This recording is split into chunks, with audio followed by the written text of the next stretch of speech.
Hello everyone, and welcome to the Eagle Pass Border Coalition debate. And we're excited to have you all here. Before we get started, I'd like to ask you for a favor.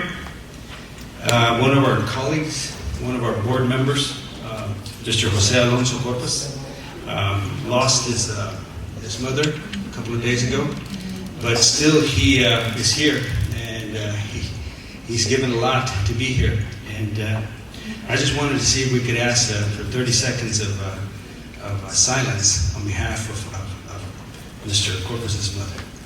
Thank you.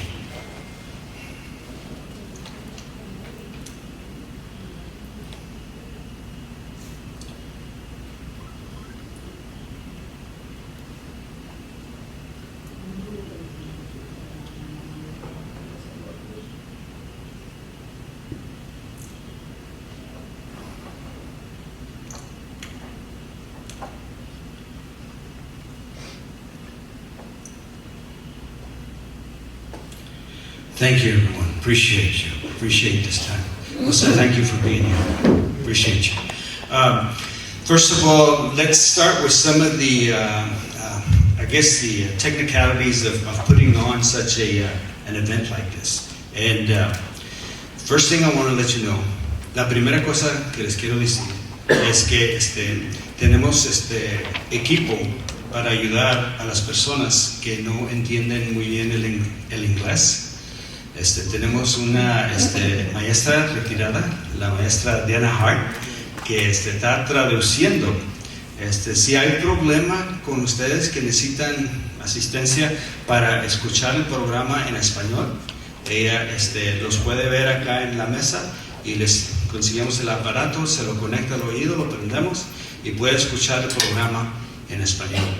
Y también le quiero decir que ahorita estoy muy orgulloso de tener las agencias de 92.7 KINL, una estudiante que ella es Pamela, y una gran amiga de 94.3 Mega, Carmen Ravena está aquí. Ellos están transmitiendo el programa por Facebook Live. Así que si quieren seguir o si quieren preguntar una pregunta después, pueden ir en su teléfono a 94.3 o a 92.7 y uno de los asistentes de nosotros, la señora Sánchez y la señora González, van a estar viendo las preguntas, porque también pueden preguntarle preguntas a los candidatos sobre el teléfono, o se pueden esperar hasta que venga cerca del fin. También vamos a tener preguntas del grupo aquí que está en vivo. Los que tuvieron el tiempo para venir y presentarse pueden preguntar preguntas también. Tenemos un sistema que siempre hemos operado para estos tipos de debates. Mi colega Mr. Corpus les va a explicar un poquito más después, ya que comencemos todos. Les quiero decir que allá atrás también hay pan dulce y sodas y aguas. Unas en hielo y unas abiertas así por el lado. Así que esperamos si alguien necesita ayuda para traducir, estamos dispuestos, porque es un servicio que se requiere en día ahora, porque mucha gente como dicen, no son de dos idiomas, en español o en inglés. Así que la mayoría del programa va a ser en inglés, pero también queremos que todos entiendan en español. Así que también pasamos el programa en español sobre Mega, 94.3, y de ahí va por inglés en 92.7 KINL. Y también les quiero decir que Los participantes van a tener también un tiempo que se tiene que escuchar. Estamos arreglando el sonido para que el derecho de ellos es de hablar por 2 minutos. Y ahí si alguien quiere hablar a la respuesta de ese, entonces le damos 30 segundos a esa persona. In other words, what we're doing in this debate is pretty extensive. It took a lot of planning, and I hope you bear with us. We want to present something professional. We want to give you an opportunity to speak. We want to give you, most of all, an opportunity to get to meet these amazing candidates. And at this time, I'd like to call the candidates up to the stage, if you wouldn't mind. Mr. Camarillo, Mr. Salcedo, Morales, thank you. Come on up and take your seats, please.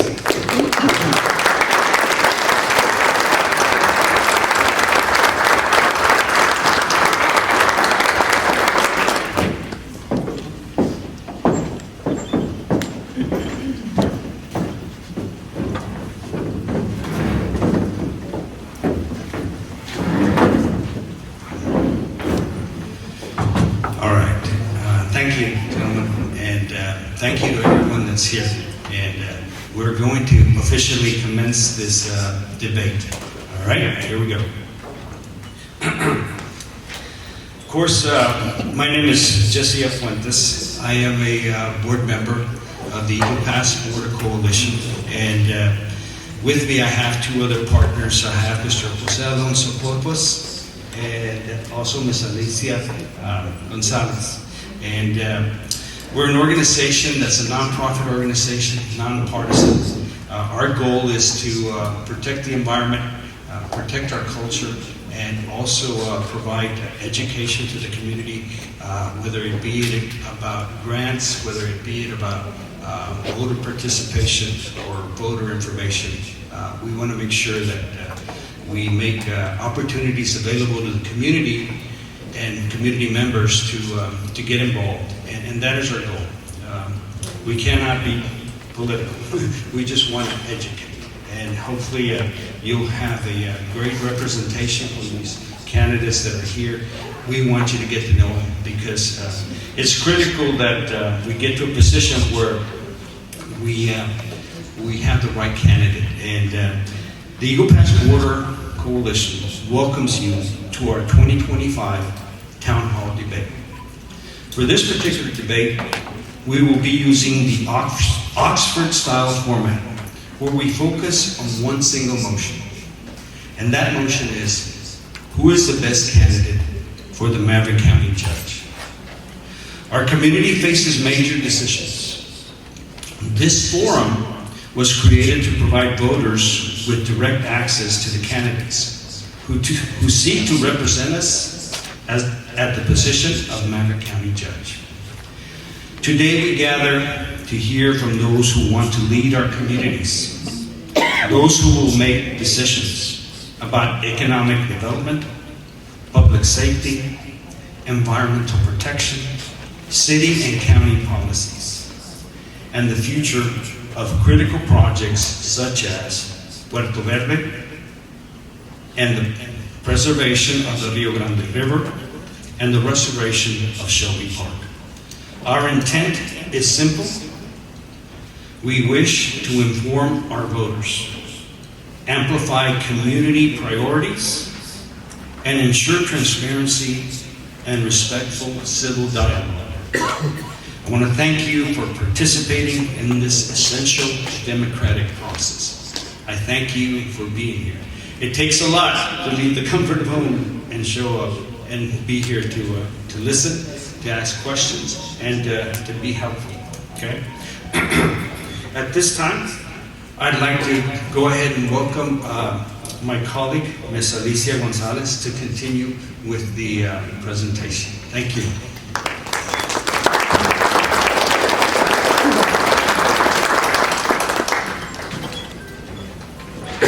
Good afternoon. Thank you for coming. Well, like Jesse already explained a little bit about our Border Coalition is and our goals and mission. The mission of the Eagle Pass Border Coalition is to celebrate, enrich, and protect the vibrant culture of our border communities. We are dedicated to upholding human rights on advancing environmental initiatives. We also have the Western Maverick County Committee. This committee was formed by local residents as a direct response to fast-tracking and enforcing the Puerto Verde projects and House Bill 74 into our neighborhoods without proper community input, transparency, and consent. Now, Jose Corpus will read you the community norms. Thank you.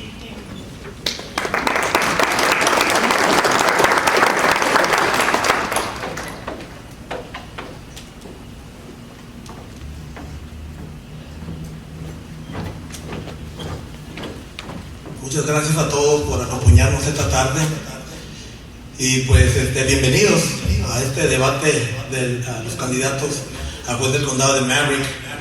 Hoy es un día que hoy quiero dedicar mi presencia en este evento con todo mi corazón a la memoria de mi madre, María del Socorro Corpus, que recientemente nos dejó. Y en este momento invito a todos a tomarse un momento de reflexión en honor a quienes nos enseñaron a defender lo que es correcto. Mi madre siempre creyó en amar a la comunidad, defenderla, y en este evento esto va dedicado para ella con mi presencia. Yo me digo comprometiendo a seguir su legado de amor y de lucha al servicio del pueblo. Gracias, mamá, por enseñarme a no quedarme callado. Descansa en paz y hasta pronto. Te amo, madre. Muchas gracias a todos. Again, my name is Jose Alonso Corpus. I'm a political board member for the Eagle Pass Border Coalition, and we have established some community norms to keep us grounded and focused on this event. To ensure fair and respectful and productive forum, we ask all attendees, supporters, and candidates to uphold the following community norms. Respect first. Treat all candidates and community members with dignity. No interruptions, shouting, or personal attacks of any kind. Issue based on dialogue. Keep comments focused on policy, solutions, and community needs, not personalities. We will enforce time limits. Candidates will have 2 minutes for introductions and 2 minutes to respond to questions and 30 seconds to provide a rebuttal. There is a time clock screen for both respond and rebuttal. You will listen to the audio signal to let you know when your speech must end. Moderators will gently but firmly signal when time is up. No campaigning in the room. No active campaigning, chanting, or campaign demonstration during the forum. No kind of materials are allowed in the speaking area or in the building during this event. Truth, transparency, and accountability. We expect honest, clear, and direct responses. Candidates may not personally attack others or spread misinformation. This is a community-centered space. This event prioritizes community concerns, including environmental, economic, and public safety issues. To keep this fair and organized, we have drafted this set of rules and community norms to maintain the order. Only one person speak at a time. Interruptions, shouting, speaking out of turn, or using profanity will not be permitted. You will be asked to leave, or you will be escorted out if you get out of control. We will not tolerate any type of hostile environment.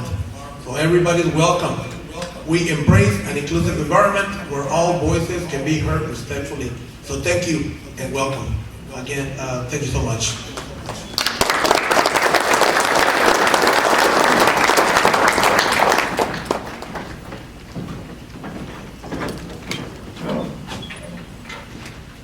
Today, we are fortunate to have with us Dr. Judith Canales as our moderator. Dr. Judith Canales is a skilled executive experienced in leading federal and local government agencies and nonprofit economic development organizations. Her expertise includes public policy and financing of community and economic development, rural and urban development, housing, small business, workforce development, renewable energy, and agriculture.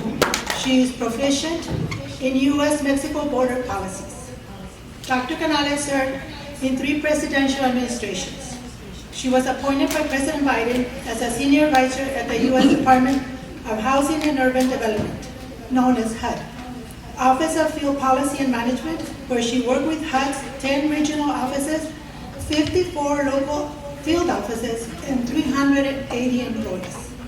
Dr. Canales was appointed by President Obama as a State Executive Director, SED, for the U.S. Department of Agriculture Farm Service Agency, Texas State Office, where she led 173 offices with 700 employees and administered a $7.6 billion in federal farm programs.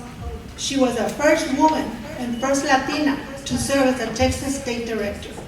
She was appointed as administrator of the USDA Rural Business Cooperative Service in Washington, D.C., where she directed $8.5 billion in federal investment assisting 58,000 rural businesses, including rural manufacturers. She was appointed by President Clinton as a Deputy State Director for USDA Rural Development Texas State Office and as a legislative representative for HUD's Office of Legislation in Washington, D.C. Dr. Canales directed nonprofit economic development organizations, including the Southside First Economic Development Council in San Antonio, the Eagle Pass Maverick County Economic Development Alliance, and the Maverick County Development Corporation. Dr. Canales was the national president of MANA, a national Latina organization, a graduate of the National Hispanic Leadership Institute, and co-author of the National Council of La Raza Report, the Hispanic Housing Crisis. She's a board member of BCL of Texas, a statewide business, housing, and community development financial institution, and a member of the Eagle Pass Rotary Club. She received the Leadership Luminary Award from Leadership Texas and Women of Distinction from TAMAC. Dr. Canales received her doctorate of philosophy in leadership studies from Our Lady of the Lake University in San Antonio, a master's of public administration from Harvard University, John F. Kennedy School of Government, a Master of Arts in Urban Studies from Trinity University in San Antonio, a Bachelor of Journalism from the University of Texas at Austin, and Associates of Arts from Southwest Texas Junior College. A native of Uvalde, she and her husband Juan Antonio Tobar Jr. reside in Eagle Pass. Ladies and gentlemen, it's an honor to present to you Dr. Judith Canales.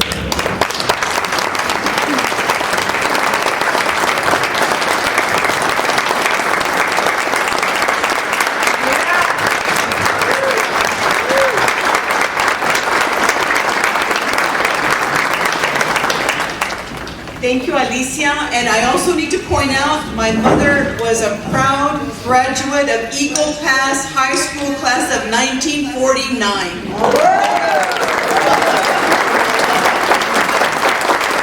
Thank you all so much. Thank you, Jesse.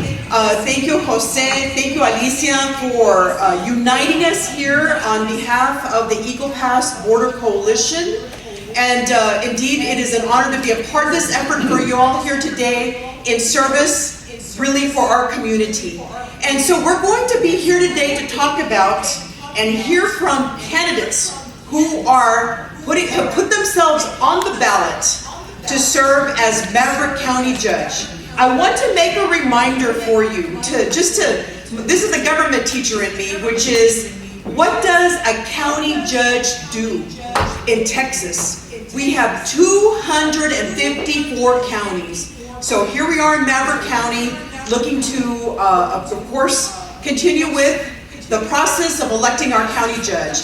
So you all need to, as a reminder for you, the county judge is a unique official who serves as the chief executive officer for a county. So they serve as the administrative officer. So that is within their executive responsibility. They preside over the commissioner's court. That's their legislative responsibility.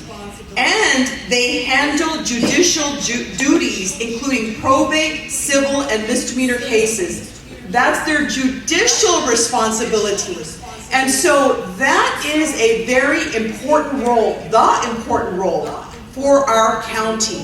So with that, we will commence our forum and debate today. I'm going to make just a quick announcement as to who the candidates are. And then each candidate will have 2 minutes to introduce themselves. So first, I will introduce, I'm gonna start on this side. Ruben Camarillo, he's a veteran and businessman, and he is a Republican candidate for Maverick County Judge. We have former County Judge David Salcedo, who is running as an independent candidate. And then we have Jerry Morales, former County Commissioner, who is running on the Democratic ticket. And so I will start to this side, and Mr. Camarillo, you have 2 minutes to introduce yourself, sir. Thank you, Dr. Canales. Hello, everybody. Welcome. My name is Ruben Camarillo. I'm your candidate for Maverick County Judge of the Republican ticket. This is such a great experience. I just want to thank the Eagle Pass Border Coalition for doing this for us. I want to thank all the media for covering 92.7, Mega 94.3, Mega the Eagle Pass Business Journal, Super News Channel, Rose. Thank you so much, guys, for showing up, and any other media that's here. I'm a veteran of 6 years. I'm married to, well, engaged to, hopefully married later, to my fiancée Jackie, of course my son wherever he's at, Jacob, and I'm here as a journalist, business owner of All American Media, and I'm here to pledge myself as your public servant, to serve all of you as your next county judge, and again, here with the utmost respect and diligence, and I want to help this community, and I want to make this community stronger together. Thank you.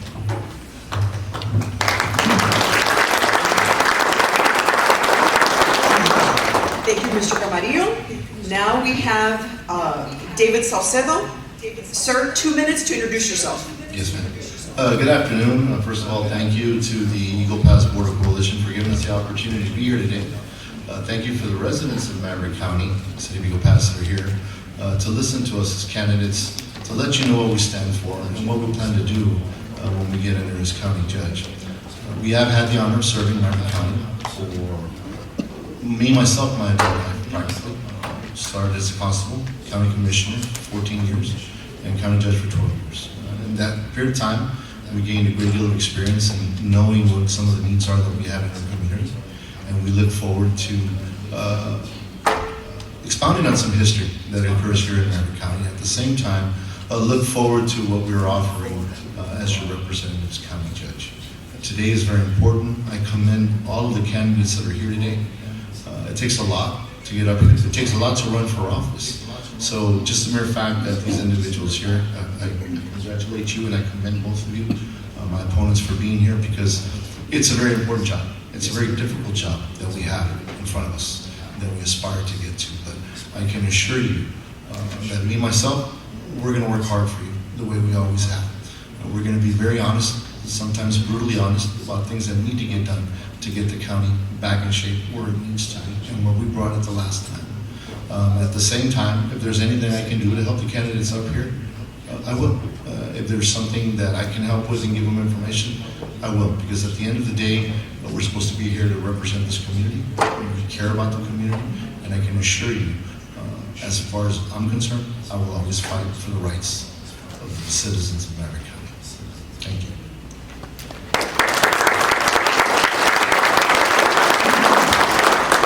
Jerry Morales, introduce yourself, please. 2 minutes. Hello, Maverick County. I'm Jerry Morales, and I'm the commissioner that was there for 12 years. And I want to take the time, first of all, to thank God for allowing us to be here, gathered here today. Without Him, none of this would be possible. I also want to thank the coalition for putting this great event together. And this is a great way of informing our community. And I've always said it, that if we inform our community, we empower our community. And that is what we need as residents of Maverick County. I will also take the time for my 2 minutes to thank my volunteers. I want to thank my volunteers for being here today, for being supporters of Maverick County.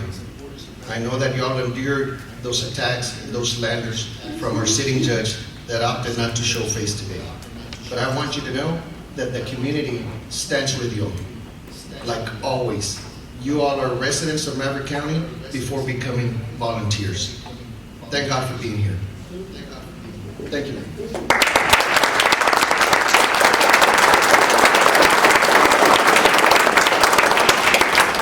I do want to state that we do have 2 more candidates, but they are not present here today. The incumbent Judge Ramsey English Cantu and Mr. Domingo Rodriguez. So they were, of course, everyone was invited to be present, and there's still time to be present. So thank you all. All right, question number 1, and I also wanted to make sure that everybody knows that we'll have questions actually up. These are the teachers that are part of this whole effort between Jesse and Alicia. Make sure that there's also slides up. We all have different ways of learning, so that the question will be up on this up there as well. So the first question, and again, you will have 2 minutes, will be. And then I will also state the question in Spanish. So please bear with me, because yeah. I will give it a shot. All right. First question: why are you running for the position of Maverick County Judge? And then in Spanish, ¿por qué se postula para el puesto de juez del condado de Maverick? Mr. Camarillo. So sorry that I'll only be able to do it in English. No, I understand, sir. Okay. But we're providing this as a service, but at the same time, Ms. Hart is here to be able to provide for assistance. Great. So all is not lost. Awesome. We're covered. Awesome. Yes, sir. I see you, Jesse. Thanks. It's not something that you wake up, and I know people would say that, something that you just wake up wondering, hey, you know what, I want to be county judge the next morning. It was a hard decision. But I feel like I had already had that decision made a long time ago. I loved politics since I was 18. When I moved here 5 years ago, you fall in love with this community and you see all of your public figures that are heroes to you. And then you wonder that if there's something that really needs to change, and that's why I made that decision to run. It's something that hasn't been easy. We're not even through the primaries yet. I don't even have an opponent, and it hasn't been easy. But that is, it makes that satisfaction so much sweeter to know that I'm putting myself out there for this community to be able to change, to be able to unite people. We are so divided in our community. It feels like it's an enemy that's within, and it needs to cease. And I think that both the other candidates here, Mr. Salcedo and Commissioner Morales, can agree. We have to come together. I think that's one of the biggest things that's causing us to not be able to get things done. There's so much scrutiny, there's so much division, so much interruption. It's time to bring everybody to unite. And I promise that one of my biggest pledges is to make sure that I get everybody a voice. That my open door policy is going to be wide open for everybody. Doesn't matter what group you're with, doesn't matter what party you're with. This is not about partisan. I'm true to my values as a Republican, but I get along with Democrats as well. And I would never say that one party doesn't deserve to be where the other should be.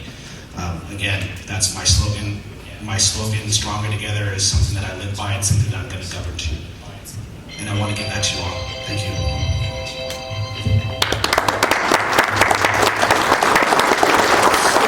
That you all heard when the 2 minutes are up is when we get our like soap operas. But anyways, it's all good. It's perfect. It's all good. All right. Question number 1 again.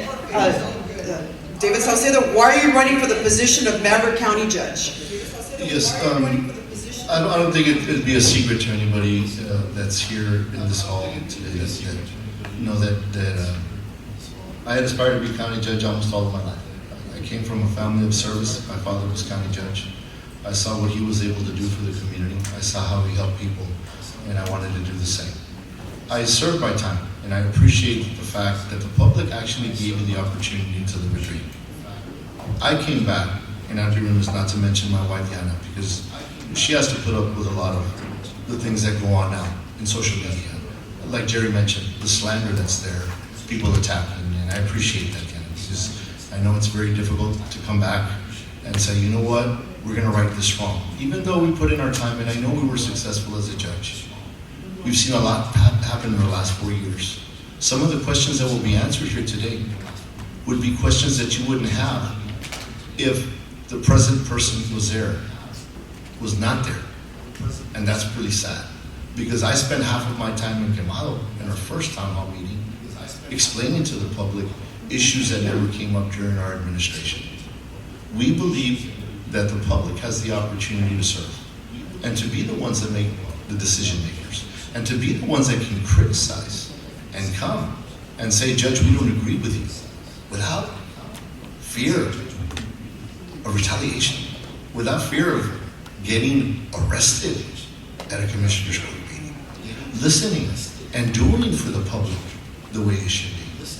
I'll tell you what, I know sometimes I was not the easiest pill to swallow, but I knew that I had a responsibility to make sure that Maverick County came out on top, that Maverick County was number one, and that we received what we deserved as residents of this community. That's not there anymore. We want to come back. I don't want to be here forever. I want to come back, I want to fix it, and then I want to let somebody else come in and do the job that they can do. Thank you.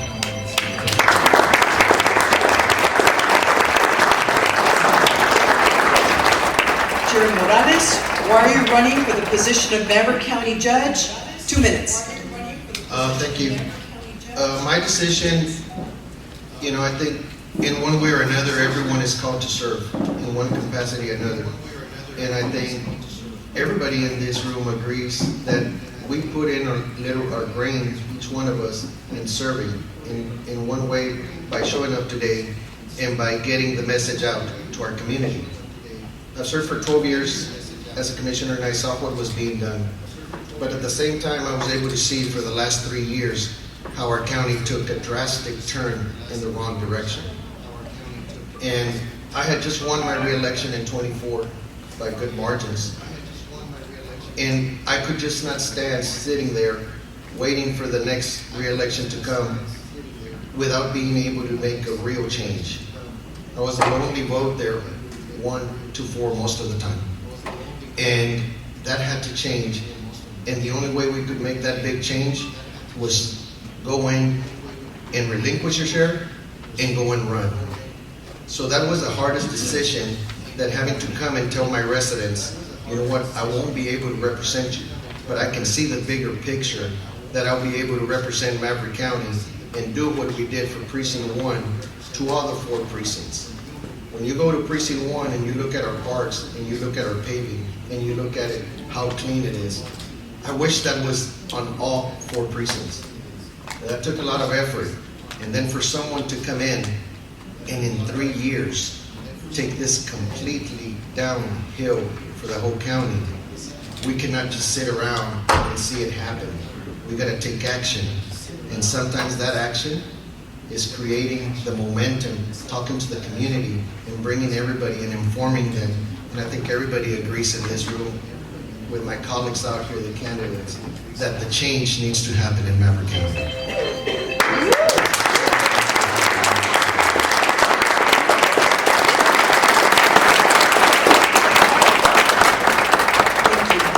Next question, please. Question 2. What is your vision regarding economic growth in Maverick County? Spanish version. ¿Cuál es su visión sobre el crecimiento económico en el condado de Maverick? Mr. Camarillo, 2 minutes. Economic, right? Because it's not up there on the... Yeah, I was about to clarify as well. It's kind of confusing. Oh, sorry. Yes, it's correct in Spanish. On that one, okay, sorry about that. Yes, sir. I'm sorry. Let me try, yeah, please.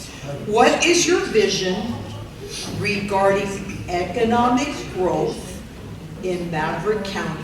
What is your vision regarding economic growth in Maverick County? My vision for economic growth in Maverick County is definitely to partner with outside investors. I know that's been a touchy subject with the whole Puerto Vallarta thing, but putting that aside, we want to be welcoming to others who want to come and invest in Maverick County, and that's definitely something that can boost the economy. Right now, there's a lot of poverty that we have, not only to irresponsible funding in the county, but also to make sure that we can get jobs that can actually bring more a better economy to Maverick County. For example, warehousing. We have a warehouse district or an industrial district that we can put more of that in, and we can get those jobs and actually high paying. So that way our residents don't have to go out of town to make a higher dollar. It's something that's been like that for years. I strongly believe that we can fix that, and that's something that we need to focus on for our constituents. So that way we can have people work right in our backyard here to stay together with their families and not travel so much, whether you're going to the oil fields or whether you're traveling to Del Rio. That's something big in economic development. And again, having us prosper with outside investors wanting to invest in the county is going to be something big, and that's something that I can definitely negotiate. So, thank you.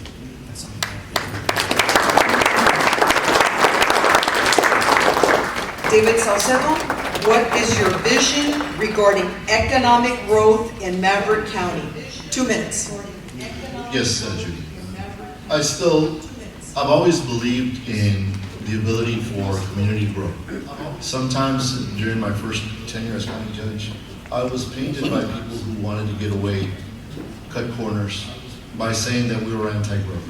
Not at all. There needs to be oversight. Maverick County got in a situation where we started to create that oversight. Ms. Canales, you came in as the economic director for the Maverick County Economic Alliance. That organization came about twice. It came in once under the administration of City Mayor Ramsey English Guthrie. And a second time, and it didn't go anywhere. It was a dog and pony show. Second time, I sat down with Mr. Lipson and I said, look, we need to bring all the players to the table and we need to streamline our policies. I go, because what we're getting is complaints from people who are trying to build outside of the city and inside of the city and saying that they're going through red tape. We were going to streamline and bring the city and the county together to have the city and county plan office. That way you went to a one-stop shop without getting a he said, she said. We started that under our administration. I was very proud of the fact that we would be able to bring all the players to. We hired Judith. And as soon as I left, it dissipated again.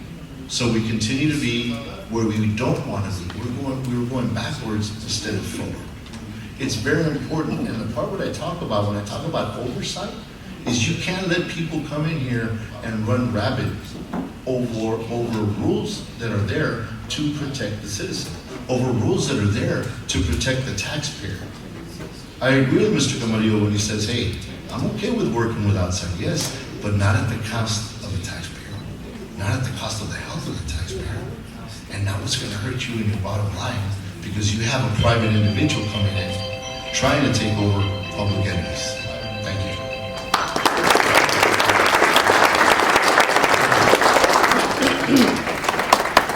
Jerry Morales, what is your vision regarding economic growth in Maverick County? 2 minutes. So, as a resident of Maverick County and Eagle Pass, and I think everybody could agree that when we travel out of town and we see what other communities have, we always ask ourselves, why can't we have this in Eagle Pass? Why are the pretty parks and the beautiful streets and the beautiful subdivisions in those areas, and why cannot we bring this? Why cannot we bring this economic impact to Eagle Pass?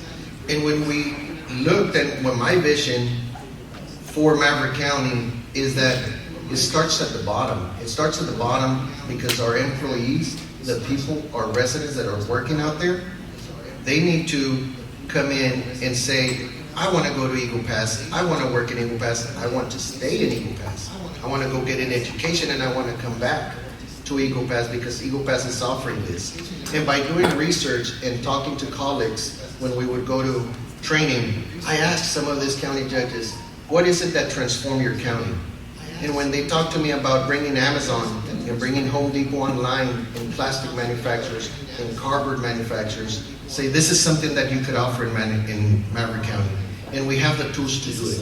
We can offer tax abatements to this company. We can offer contracts with land that Maverick County owns to attract this high manufacturing companies that are going to hire 300, 400, 800 employees at a time, because this is already being done in other counties. And when this happens, you create a sales tax revenue. And when that sales tax revenue comes in, our taxes go down. Our tax rate is going to go down. So now our community starts growing. Our community starts getting stronger because we have that huge economic impact coming to manufacturers from what's coming from the outside.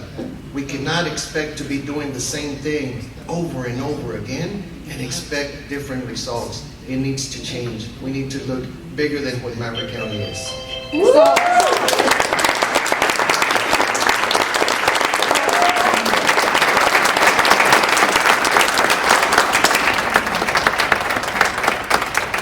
Question number 3. Maverick County growth depends on having available drinking water. What is your solution for having available water for the next generation? In Spanish. El crecimiento del condado de Maverick depende de la disponibilidad de agua potable. ¿Cuál es su solución para asegurar que tenemos agua para la próxima generación? Mr. Camarillo, question 3.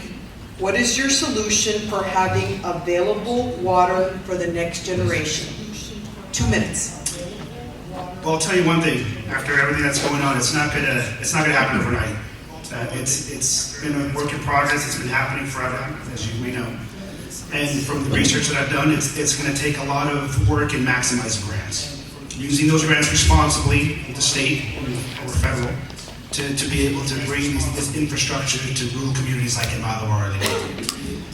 Again, it's going to take a while. It has been taking a while, and I think the reason why it hasn't been done is because, again, like I said in the beginning, a lot of opposition, a lot of fighting, a lot of disagreement. Again, everybody needs to come together in Commissioners Court, whether you're the county judge or the commissioners. We need to get the job done. We need to make sure that we're working with our county auditors. We're working with, the state. We're making sure that we apply for grants responsibly and we do it the right way, and that we're applying for the right grants. And we can't exclude any other communities. We have to prioritize rural communities like Canal or Leo as much as anything else. We have to listen to the constituents. So maximizing grants and making sure that it's done the right way is something that we can get done in the new administration. And I'm hoping that if for some reason none of us get elected, it's the same person, that they can see, and I believe everybody else can see, that what they're doing right now is not working. We need to get it done now, and we need to stop fiddle-faddling around it. It needs to happen because it's going to take a while. It's going to. I can't sugarcoat that for you guys. We also need to make sure that it doesn't cost the taxpayers also.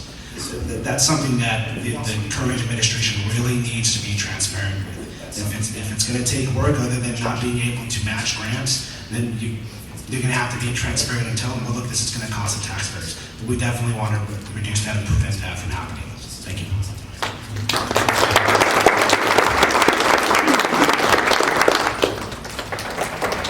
David Salcedo, what is your solution for having available water for the next generation? 2 minutes. I think the most important thing that we need to do when it comes to that situation is deal with our state legislatures. Sometimes there are some federal agencies that make money available, but that issue right there is a very costly prospect any way you look at it. I understand Mr. Camarillo saying, hey, so it would be at no cost to the taxpayers. I think in the last town hall that we had, I explained a 70-30 split compared to a 90-10 split. What does that mean? That means that 90% of the funding comes from a federal agency, 10% comes from local taxpayers, as opposed to another agency, which is a state agency, where 70% comes from a loan or a grant and 30% comes from the taxpayers. Either way you look at it, something comes from the taxpayers. The thing that you need to be cognizant and aware of and scared of is why were we picking a grant or a loan that was only giving us 70% and not 90%? When we were already working with the agency, USDA, which was willing to give 90%. Sometimes when you look at those things, you realize it allows them to give services to developers instead of the residents that already existed there. The importance is to go out and get these grants for the people that need them, who have already put in the time, who have lived in an area like Yamalo that you mentioned for 30, 40, 50, 60, 70 years, instead of somebody who wants to build a subdivision and start selling lots there. That's the difference. You're supposed to be taking care of the taxpayers' money. That one right there, that's going to be costly. And we're going to need to make sure, whoever it may be, that we're able to get with legislators at the state level and at the federal level, because you're not just talking about tens of millions of dollars, you're talking about hundreds of millions of dollars. And it's a debate that you're seeing already, but it's one that we've been fighting from the very beginning. We've worked with a local water board when we had those issues. We made sure, I represented Yamalo for a long time, that whatever grant they got was going to be a grant that wasn't going to be forced on them, but something that they actually wanted.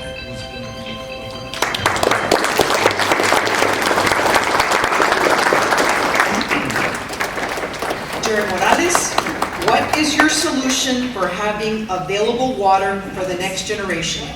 2 minutes. So, first of all, we need to make sure that we work with the experts when it comes to the water. And when I refer to the experts, are the organizations and our City of Eagle Pass Waterworks, who are the ones that know how much rights and gallons of water do we have allocated to Maverick County. We need to work very closely with Texas Water Development Board. In working jointly with this organization, we need to be completely transparent. We need to let our community know we are secured for the next 100 years because we have allocated, we have bought so many rights of water that we're not going to have to worry. That's where the transparency part comes in, that we need to be informing our community about that. Secondly, we need to have complete oversight of our investors, of our developers that come into town. And I can see, and I was part of the administration, when the judge is the executor, when a business comes in, when an investor, and the judge can put the stop, how Judge Saucedo did to those repúblicas. They were going to come in and we knew they were going to be using a lot of our water rights. And the judge has the power to do that. At the same time, the judge has also the power to stop any other investor from coming in and pumping water without getting a permit. I was out there visiting the border fence company, and they had an 8-inch pump pumping water from the Rio Grande. I was with a reporter from San Antonio, and when we confronted the superintendent and asked him, "Do you have a permit for this?" they escorted us out of the premises. That's the kind of oversight that needs to happen. And the judge will have complete way of doing that because he's the one that is executing over the planning department and the code enforcers.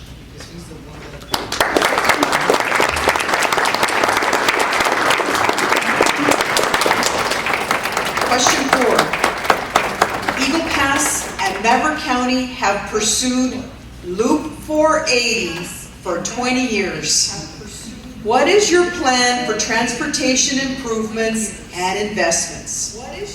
En español, Eagle Pass y el condado de Maverick han impulsado el Loop 480 durante 20 años.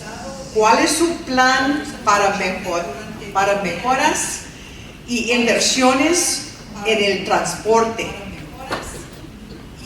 Mr. Camarillo, 2 minutes. Well, from what I can see, there's a lot of plans that have changed when it comes to Loop 480, and from what I can see, there's a lot of plans that have changed when it comes to. I'm sorry, I had a little bit of a zone out. With Loop 480, especially when it comes to Puerto Verde, so 20 years is a long time. Okay, so we really need to get on the ball, especially coming, like maybe having some sort of like task force that gets together, whether it's the county judge, the county auditors, the engineers, something to make better planning and see what we can do for the next generation or for the next year. It's taking way too long. We also need to figure out that is it going to really be costly to the county? Is it really going to come out of the county, the general funding? Is it going to have grants that we're not going to be able to match? It's going to take a long time to plan, so that's something that we need to come together, especially as a commissioner's court, with the entire staff to be able to figure this out. We need to prioritize it. Thank you.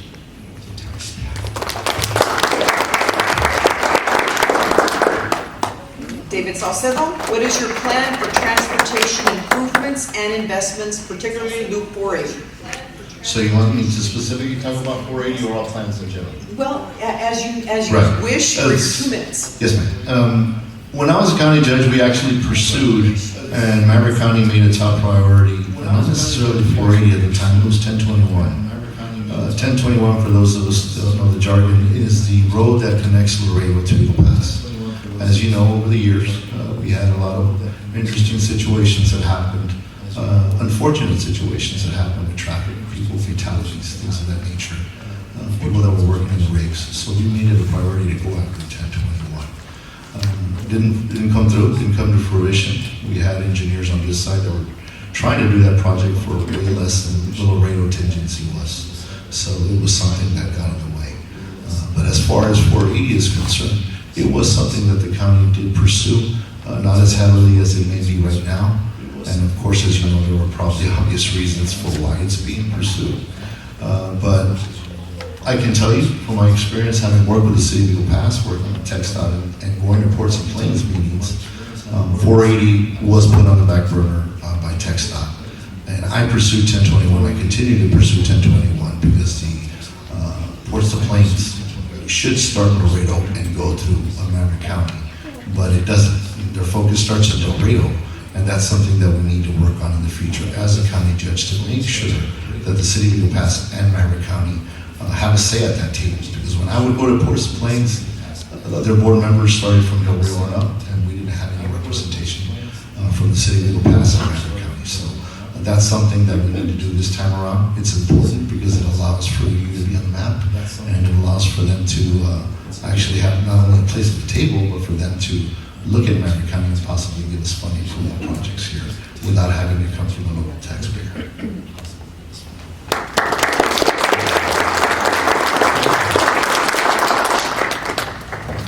Jared Morales, what is your plan for transportation improvements and investments, including Loop 480? 2 minutes. So, I was very fortunate enough to serve as 12 years as commissioner, where we got to see the issues on hand, where we would go to Austin and keep fighting for 1021, for 277, for 480, and nothing would come to play. We would always see that the funding through TxDOT would go through Laredo. We were able, during my tenure as 12 years, work jointly with the city of Eagle Pass, where we were able to form the city of Eagle Pass MPO. Now that changed completely the play, because now we can go to Austin and divert those funds and come in directly to the city of Eagle Pass MPO, where they're going to be addressed here. That money is no longer going to Laredo. When that money from TxDOT was going to Laredo, nothing was coming to Eagle Pass. Now we have a way, we have a mechanism that we can go into Austin and request this funding, go meet with TxDOT, and bring this to Eagle Pass, because the MPO was created for the city of Eagle Pass, for Maverick County, and for the Kickapoo Traditional Tribe highway improvements. So when we work closely with these agencies and make sure that we have to stay on top of our state reps, our senators, and our congressmen, and make them accountable and letting them know, if we're out here fighting for local issues, we need you all fighting at the state level and at the federal level for us in bringing that funding over here. But it's going to boil down to accountability and holding accountable our senators, our state reps, and our congressmen. Thank you.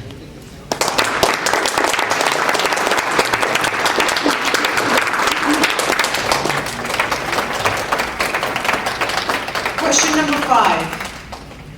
How will you handle decision-making and votes that involve your campaign donors? Will you recuse yourself from voting on an issue that involves your campaign donors? En español, ¿cómo manejará la toma de decisiones y las votaciones que involucran a sus donantes de campaña? ¿Se abstendrá de votar sobre un tema que involucre a sus donantes de campaña? Mr. Camarillo? You heard the question. How will you handle decision-making and votes that involve your campaign donors? 2 minutes. I think that's kind of a hard question for me to answer because I don't have very many campaign donors. But you know, I guess just all I can say is I'll just have an open door policy and listen to everybody. I'm not going to try and you know, make those deals and say, hey, you know what, I'll put a hot dog stand in the park or something. That's ridiculous. But you know, I'll do my best to listen to everybody and recuse myself from if I have any other future donors. Thank you.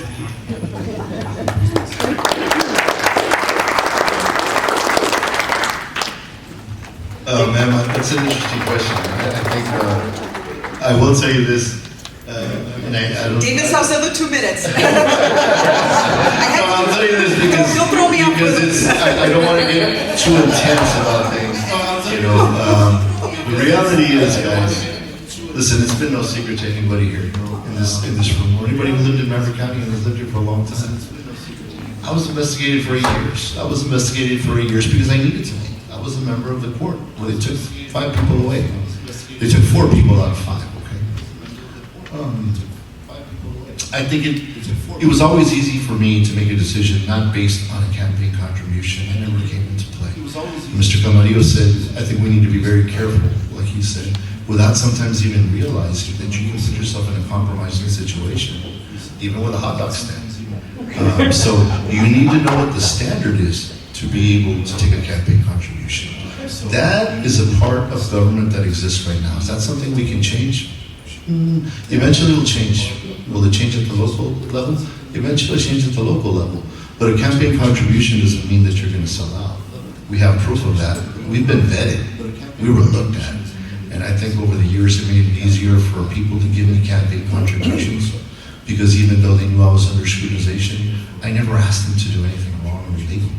And they knew not to ask me the same. So it's not something that weighs on my mind, because when I make decisions, it's not based on the amount of money that is given to me or if I received a campaign contribution. As a matter of fact, that would be illegal. And I'm very proud to tell you that when they came down and we started knocking on those doors, they didn't knock on my door. They didn't have to, because I had done everything the way it should have been done. Thank you.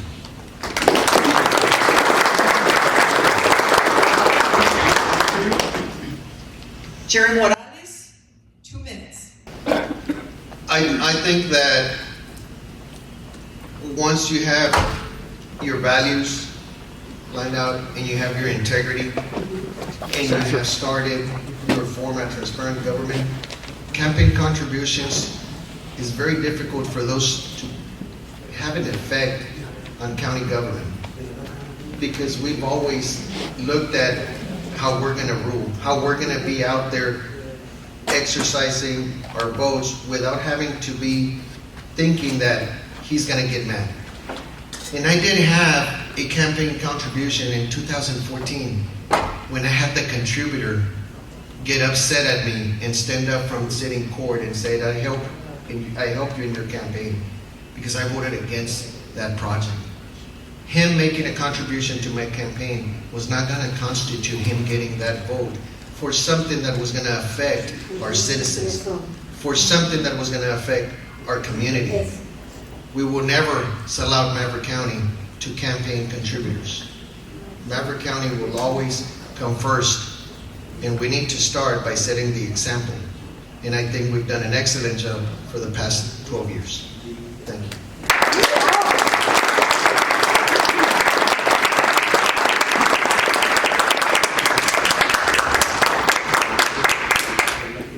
These are the questions that were prepared to get us started in this forum.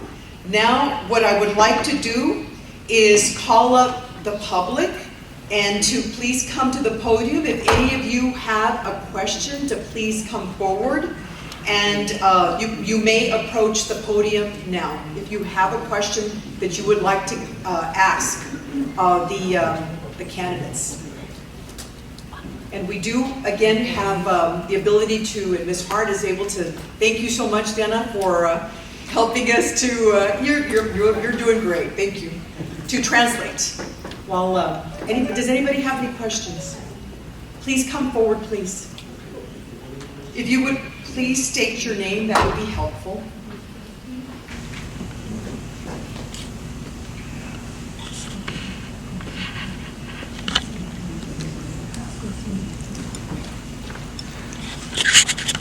Good afternoon. Yes. Good afternoon. There you go. There you go. My name is Lisa Castillo. I live here in Eagle Pass. I'd like to wish you all a good afternoon. Buenas tardes, mi nombre es Lisa Castillo. Yo vivo aquí en Eagle Pass. Les deseo una buenas tardes. Mi pregunta es primeramente, ¿por qué no está aquí y es sabido que no asiste el juez que tenemos hoy? Y si se le otorgan privilegios a él, y por qué no ha hecho nada the Democratic Party to get him here?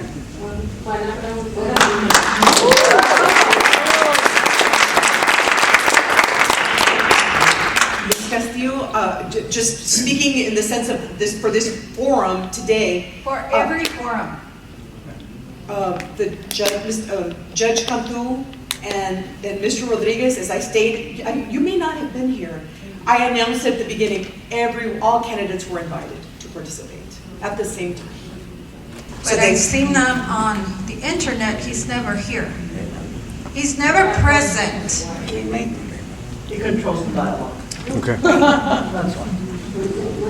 This forum is for everyone, and so it's a decision upon the candidate to come forward and be present. Okay. My other question is, because our quote-unquote present mayor has said about the elephant in the room and in our city is about Puerto Verde. He says that it's gonna be done like it or not.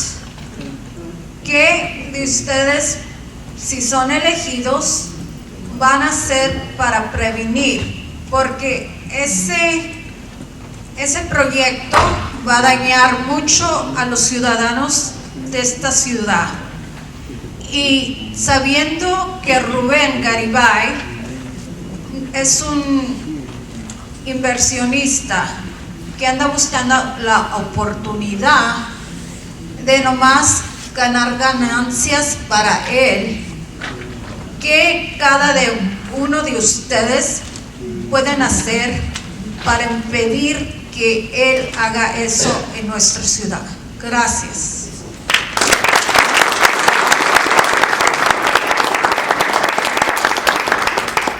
All right, I'm going to give obviously all candidates the opportunity to respond. Ruben, did you catch it? You can reiterate for me just a little bit, and I caught some of it. Okay. Sorry. Basically, Ms. Castillo, because would you mind coming forward since this is your question? Would you mind coming forward just to say the part in English? Oh, I'm sorry. So just to make sure that everyone is understood. Please, hey, just repeat it in English. Okay.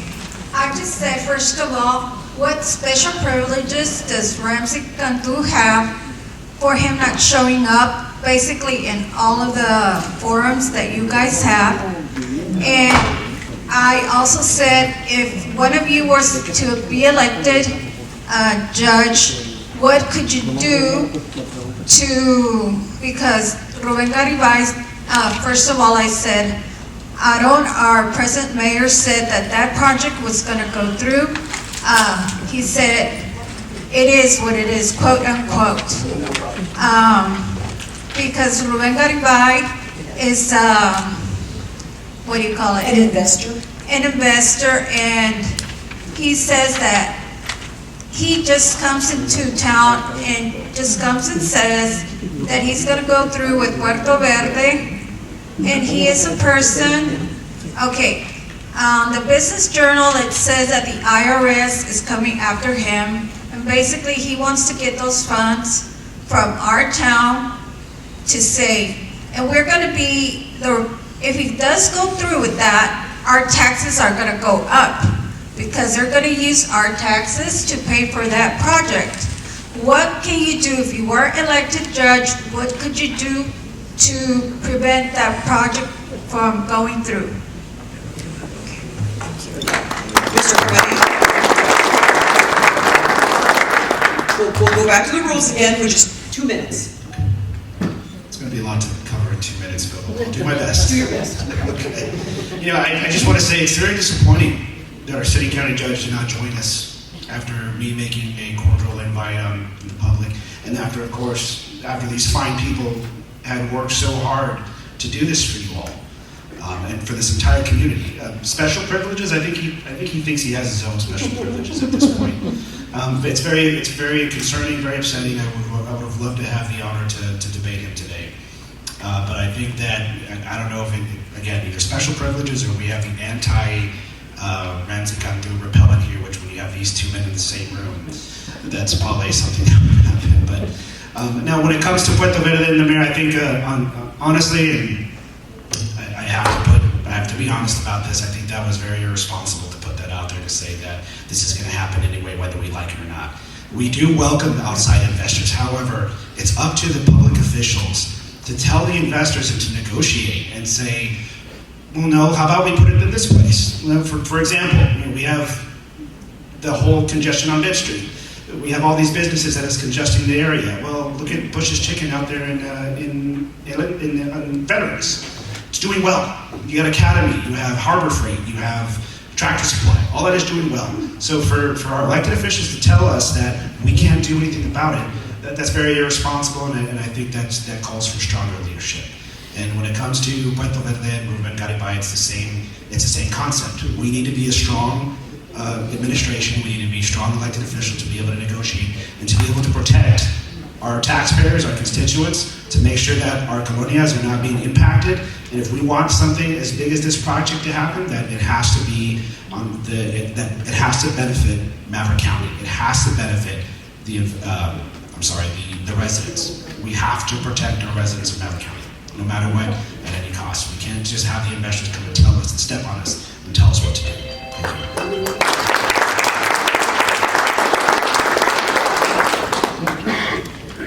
David Saucedo, 2 minutes.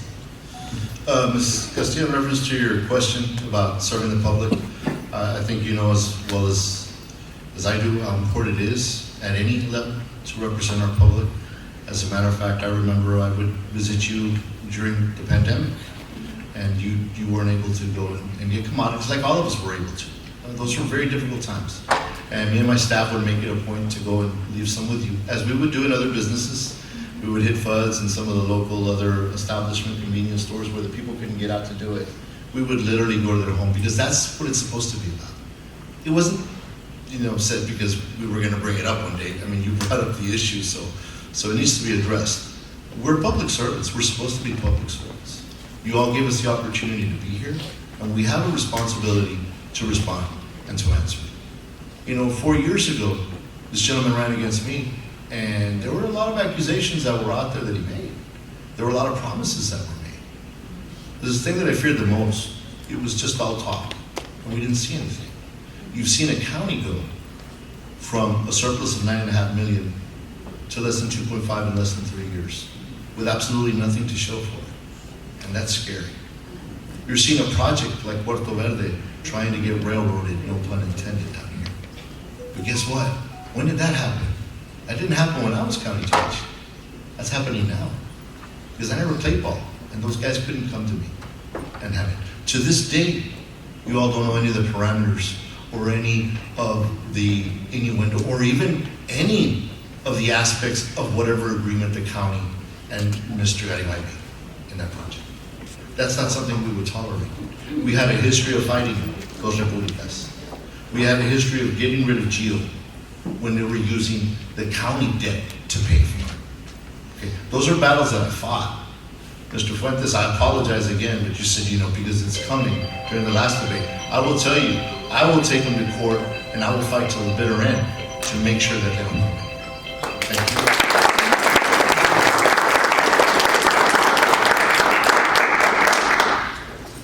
Jared Morales, 2 minutes.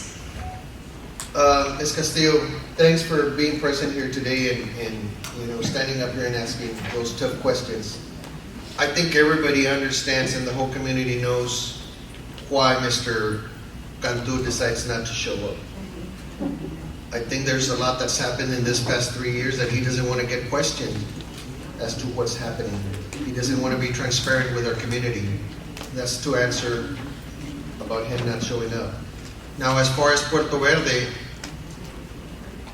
I've been fortunate enough to be part of an administration for the 12 years that I was there, that we were fighting these big investors. We were able to find a way to fight them and stop them because they wanted to take advantage of our community. They didn't want to put the community first. And that is what we have right now with Puerto Verde. They're not being transparent at all. And you have elected officials now. You even have Ramsey talking about Puerto Verde now. I brought it up when we started our campaign, and now you have him. There's a video out there that came out way before they started talking about it, that I talk about the elephant in the room, that nobody is talking about it. We would go to the hearings, and you wouldn't see any other elected official there, or from any other board members, with the exception of Mr. Rolando Salinas and myself speaking against Puerto Verde. And to stop that, you got to bring him to the table. If elected judge, the first thing that we need to do is bring that resolution back, because they need that resolution for that presidential permit. And if you bring that resolution back to the table and rescind that, now you bring them to the table. Now you throw a wrench in their plan and make them be transparent to a community, make them answer their questions, and for once and for all, have them put our community first. Thank you.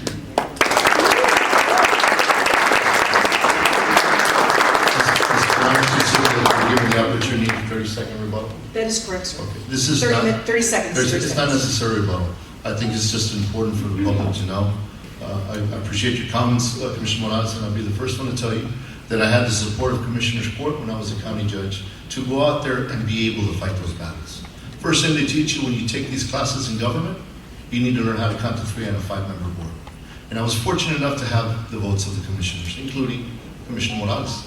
Now, what's more important about this is to understand that when you do get there and you start fighting for the public, you're supposed to be out there to make sure that they get what they voted for.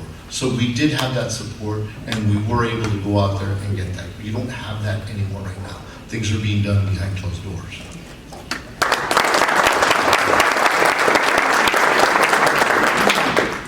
Are there any other further questions? Please come forward to the podium and please state your name.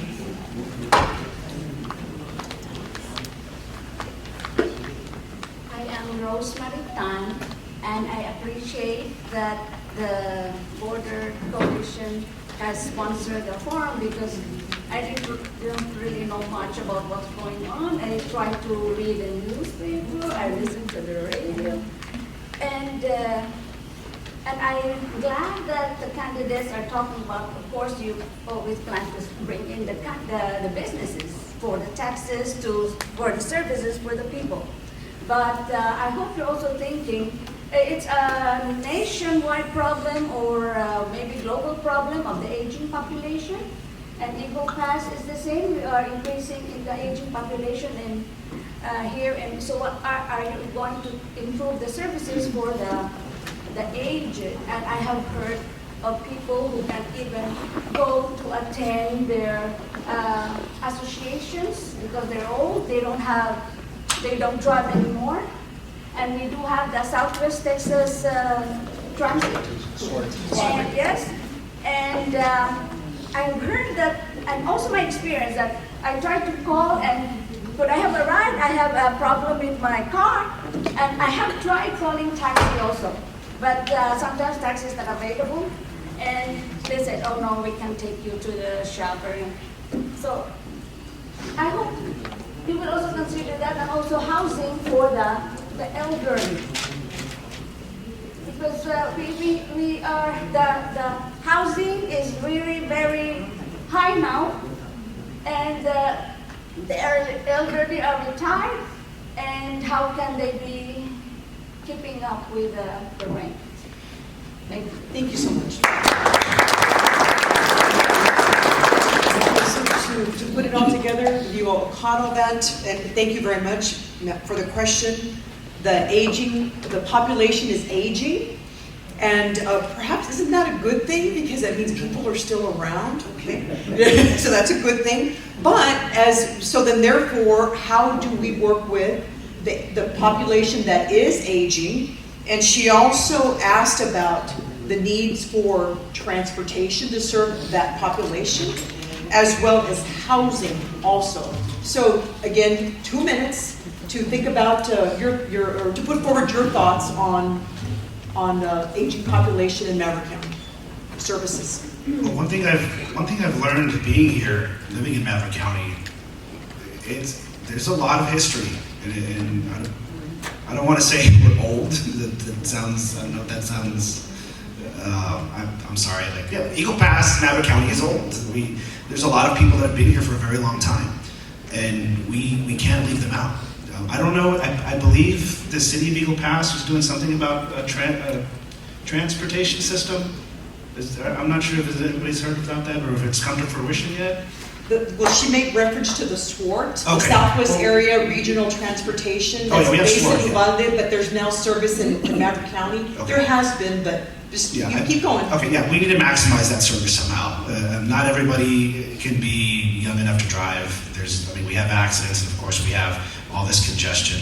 We're growing. It's getting big, and we're going to need to evolve. And where I come from, we do have a transportation system in California at Palm Springs. We call it the Sun Bus. And a lot of the elderly population depend on it. Is it going to cost? I think the residents, including myself, if it was to raise taxes a little bit to accommodate for our elderly, I think that's a good idea. How we can not higher taxes, of course, is always the issue. But that's a very good idea, and I think that as a county judge, I would definitely work with the city of Eagle Pass to try to boost that project and to make sure that our elderly have what they need, whether it's housing, whether it's transportation, they matter too. So that also ties into health as well. So thank you for that question. I appreciate it.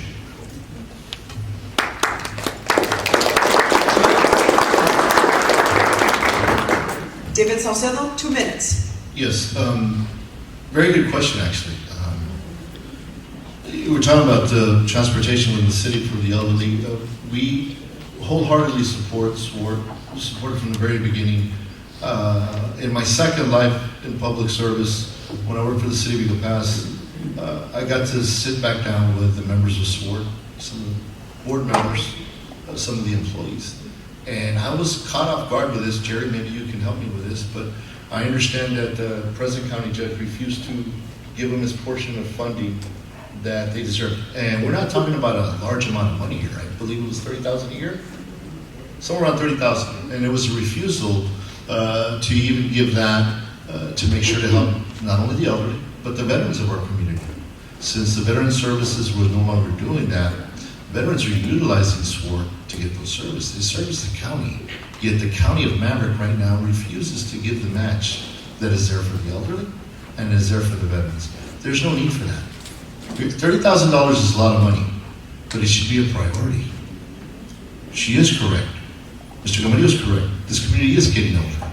We need to provide more services, more opportunities, instead of taking away the little that we do give. So, yes, it's something that we need to look at. We're in a situation. My mother's elderly. My mother's getting up there. Fortunately, I have a brother, Ignacio, does everything he can for her, and he'll tell you, hey man, we need some help here. There's more services that we need to be able to get the basic needs that your mother needs, that our mother needs. And it's, believe me, not just because it's personal, but, and I'll tell you that, my family's the last one to get any kind of service because of that. But I do see, as mom's growing, her generation is growing with her, and this community is growing older. It is, and we need to be able to give them the services that they deserve.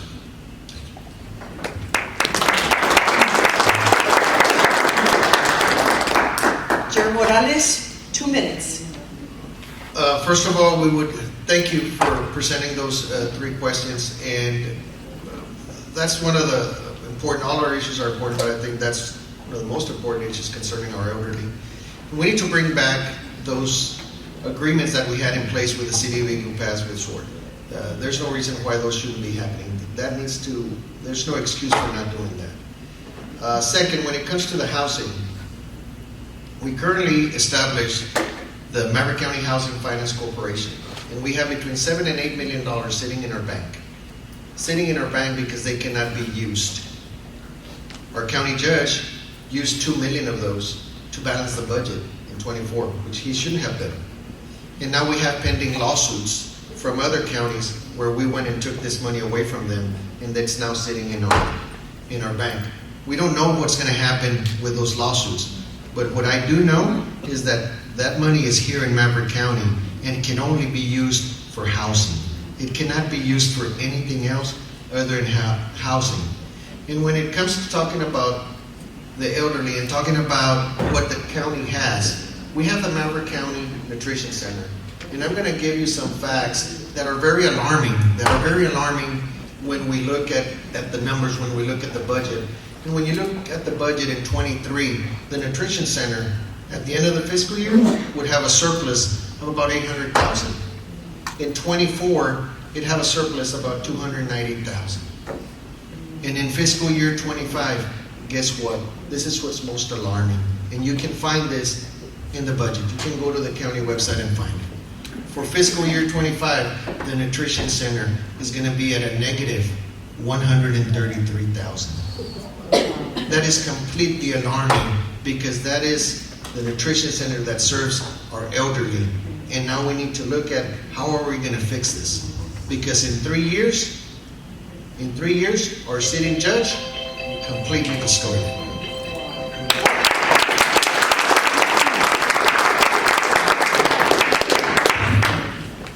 Please come forward. I have a rebuttal. Please. Give me the opportunity. Again, it comes down to money. But it's very important. And the first part of that question is this is a challenge to the organization, Eagle Pass Border Coalition. You have the judges up here. As I mentioned in the previous thing, you need 3 votes in order to get a lot of these things passed. The main issue today is Puerto Verde, without a doubt, because that's affecting our taxpayers directly. I think you need to get the commissioners in here that are running and ask them who's in favor or who's against this project. Because I did see a commissioner candidate out there, but it's a challenge to you all to make sure that you get the other 2 votes in order for the court to be able to do what they need to do. Thank you.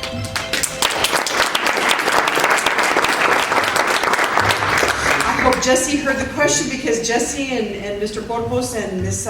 Gonzalez are all members. Ma'am, please come forward. I'm so sorry, Ms. Canales. Can I actually make a comment? Okay. There you go. Really quick, I'm sorry. 30 seconds. I'm sorry, ma'am. You'll get up here, I swear. So, just to bank off of that, that's Mr. Substantive is right. We need to get these commissioners in here. I've spoken to some of these commissioners. I think some of them have really brilliant minds. Why things aren't getting done? I think it really does have to do with our city county judge. I think he's being I know this sounds harsh, but just not a very good influence. I think these commissioners can do a lot of great things. I'm gonna mention Commissioner Ramos. That lady has a lot of knowledge in that head, and she is very intelligent. If anybody says otherwise, you're wrong. But why things aren't getting done? We need better leadership. Plain and simple. Thank you. Please come forward and please state your name. Hello, can you hear me? We have trouble hearing back there. You all hear me? My name's Carol Martin. I'm from Quemado. I have a lot of questions, but the best that I can think of right now is when, say, one of you is probably going to assume office next year.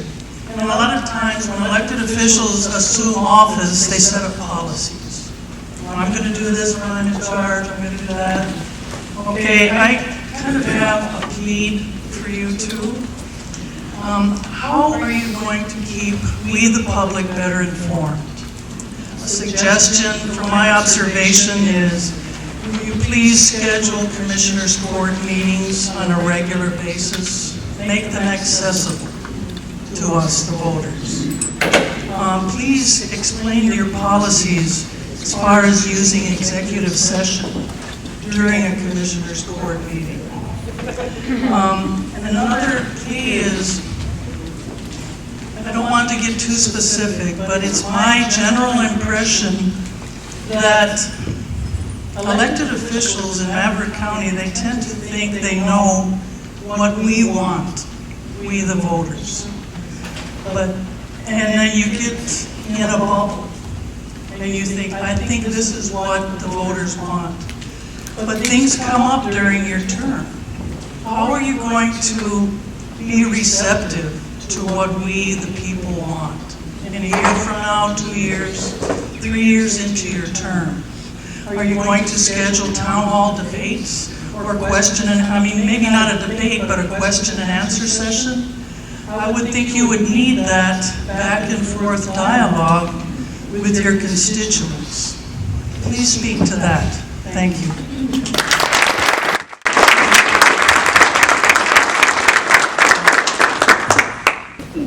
Mr. Camarillo, 2 minutes. Ms. Martin, thank you for that question. It's a good question, or well, the series of questions, please. I want to have my open door policy open. That's a county judge or whoever's in elected office should. Right now, we have elected officials that are going at war with our media. Vicky, you know what I'm talking about. You know, we want to be welcoming to all the media. If I'm the county judge, I want to say this. I want all the media in my office. You have questions, you want to challenge what I have to say or what my ideas, please. That's the way it's supposed to be. Regarding we need to make sure that we keep that relationship with our media, because that is what informs the public. That is what gets you guys informed. That is what's going to get you guys the truth on what we're doing, so that way everybody knows every single little detail on what we're doing. Now, when it comes to executive session should be something that needs to be discussed. I don't want to say that it's not for the public. I see it so many times where there are ridiculous things that have to go in executive session, such as being able to use the June Edwards Center. That was ridiculous. It should be something that where elected officials can go and ask legal questions without having to do it in the public, and then go out and explain to everybody the right way on policies. That's what executive session should be. Not to be hiding things from the public or going in there saying, we can't tell them this. We don't want anybody to know this. So let's go back and do an executive session and come make decisions. No, absolutely not.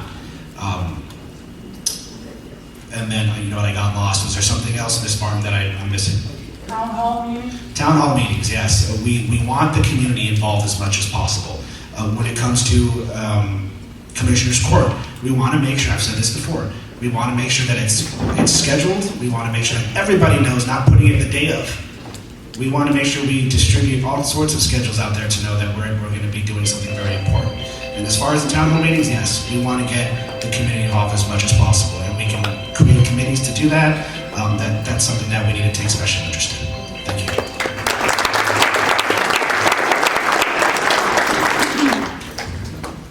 David Saucedo, 2 minutes.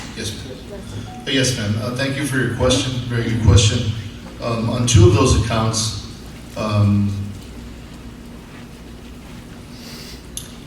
keep better informed and have them on a regular basis. Meetings were on a regular basis. There was a time we wouldn't jump and say, we're going to do it on a Tuesday at 2 in the afternoon, and then on a Wednesday at 4 in the afternoon. They were uniform. Our regular meetings were at 5 p.m., second Monday. Okay, then we also had one at the end of the month on a Thursday, 5 p.m. You would have special meetings, but we made sure that they were either Monday or Thursday, so the public would be informed. They would be able to go in there and look into a meeting they wanted to. They could go to an agenda and look at the executive session item and know what that executive session item meant. And I'm sorry to bring it up because I've kind of hit over the head with it. These weren't problems that you had when I was there. These are questions that you have to ask now because I'm not there. We were already doing this for the public. Sometimes some of the things that you do, they're great for the public, but then sometimes you have to allow things to come to fruition. And I'll give you an example. I believe in town hall meetings, but I also believe in speaking to the people and making them aware of why we're taking the decision that we are. Quemado Public Library is a prime example. There was a group, the majority of Quemado residents, who didn't want that project when I became a county commissioner. because my predecessor had put it in there. But I said, look, we'll focus on the streets after it. The money's already here. Let's not de-obligate. Whether some of you like it or not, there are a portion of the residents of Quemado who would like it. And the public listened and they understood. Now you have a beautiful facility, but we were able to explain to the public why we were doing what we were doing. And we said we can win some of these battles later on, and we can get some of the infrastructure that you're asking. That's when we paved the entire Quemado town site. But we had that communication with the public. You don't have that anymore. You're not able to look at items anymore. I have people call me and ask me, hey, what does this item mean? Because it's very vague, and I have to explain it to them. Thank you for your question.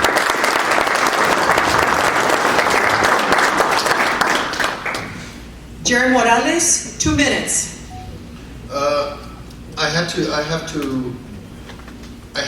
Once again, serving 12 years. For the past 3 years, we've been seeing the issues. Mr. Salcedo said we didn't have those issues before. And we had an open door policy. We would go visit our residents. We had stories. We had funny stories that Salcedo would say, man, you go to Chula Vista and you meet with all this group of people in this little. That was the way of communicating with them. That was the way of informing them. And that is the way that it's always been done by myself. We do need to bring town hall meetings in on a schedule at a time where it's not when you're working. Just this Friday, calling a meeting at 1 p.m. and then making you think, what is it that they're going to be discussing that you don't want to do? When it comes to the media, I'm excited when all the media gets here, but I also do not want to take the route that he was taking.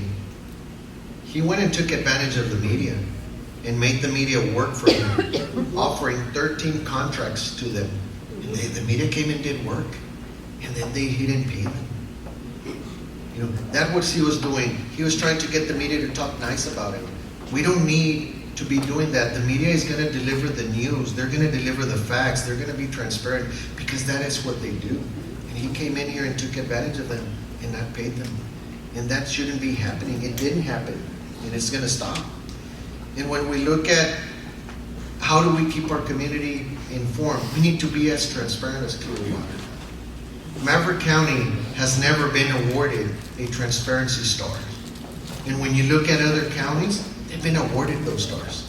And I want to start by making a difference and bringing everything to the residents. If you want to know the who, the what, the when, and the how, and the amount of that contract and who got that contract, we're going to make it available to you. You are the ones that pay those tax dollars. You should be getting all this information, and for once and for all, make Maverick County get awarded a transparency star.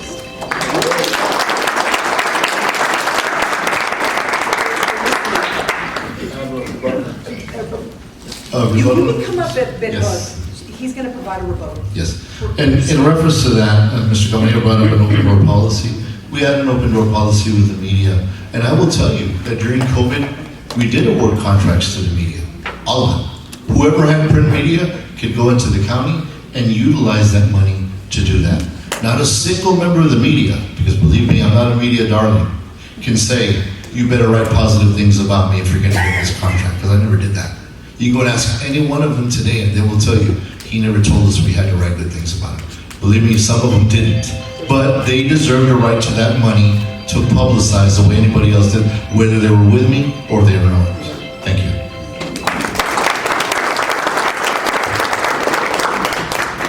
Really quick, this is a question for you, Mr. Salcedo. I know that we've seen a lot of attacks on you, and I mean, you're always getting attacked, even though you haven't been around too much lately. I'm sure you've been enjoying life.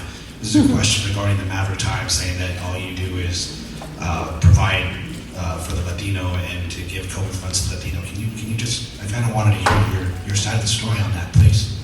Very good question. Latino is one of the publications that's included. Never at one time did I tell any member of any of the media agencies, hey, put this price or that price. They turn in the invoice, you provide the information, and it goes out there. That's what the COVID funds were for. I'm glad you brought that up because, as I mentioned, I'm not a media darling. Some of the medias didn't allow me. They didn't like me, but I told them, all of you guys are going to come.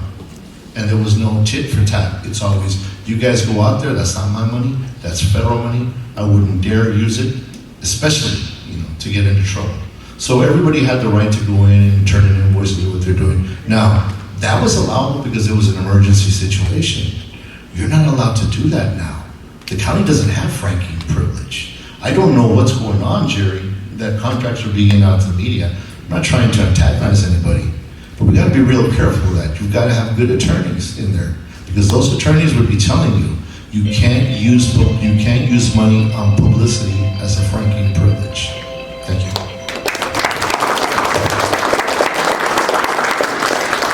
One more question from the audience, please.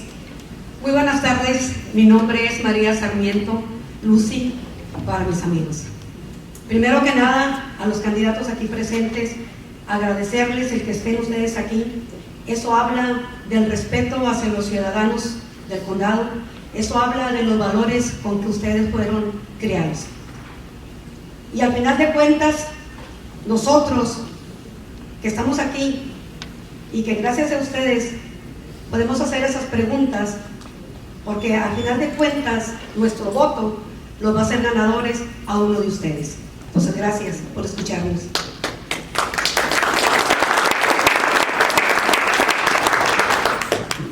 Mi pregunta es muy corta, pero tengo que hacer antecedentes. Según el diccionario de la Real Academia Española, la honestidad es hablar y actuar con sinceridad. Es más que no mentir, no engañar, no robar y no hacer trampas. Implica la honestidad mostrar respeto hacia los demás. Y le agrego, mostrar respeto a los ciudadanos del condado de Maverick y tener integridad y conciencia de sí mismo. Es el significado de honestidad. Mi pregunta rápida y concreta: si nuestro voto a los tres, o alguno de los tres, los lleva a la silla de juez, ¿ustedes trabajarían con honestidad hacia nosotros los ciudadanos? ¿Y por qué? Yo creo que...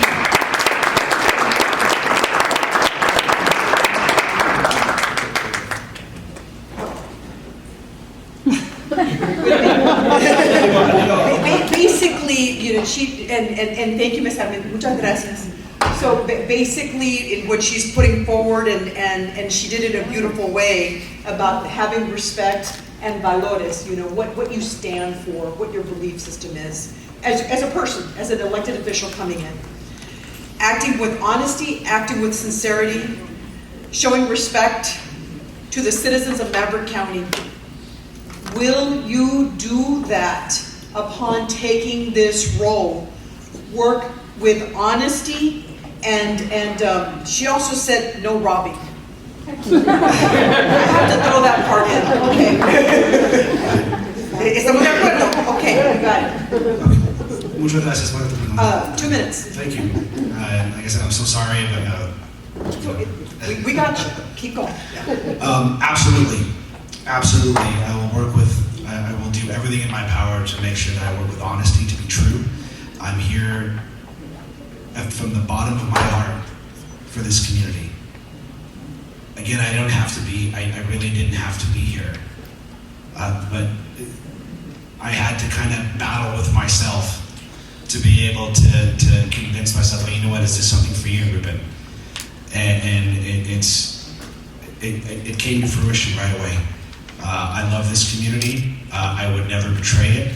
I'm doing this because this is something that I believe that I was born to lead. I was born to do something like this, and to set the example for this community, to make sure that people would look up to me, and people would have to be able to come to me with questions. I want everybody to come to me with questions. I want everybody to see me as the leader that I feel that I was born to be. I want everybody to come to my office, whether it's the media, whether it's Carmen, whether it's Vicky, whether it's Ms. Pam, whether it's the gentleman from, I'm so sorry, from Super News Channel 12, anybody without any retaliations, to be able to come and speak their mind. And so that way I can have the answers for you. And if not, if I don't have the answers for you, I will get them. From the bottom of my heart, I love this community, and I will do anything and everything in my power to make sure that this is done right, with honesty, and with, according to God's will. Thank you very much.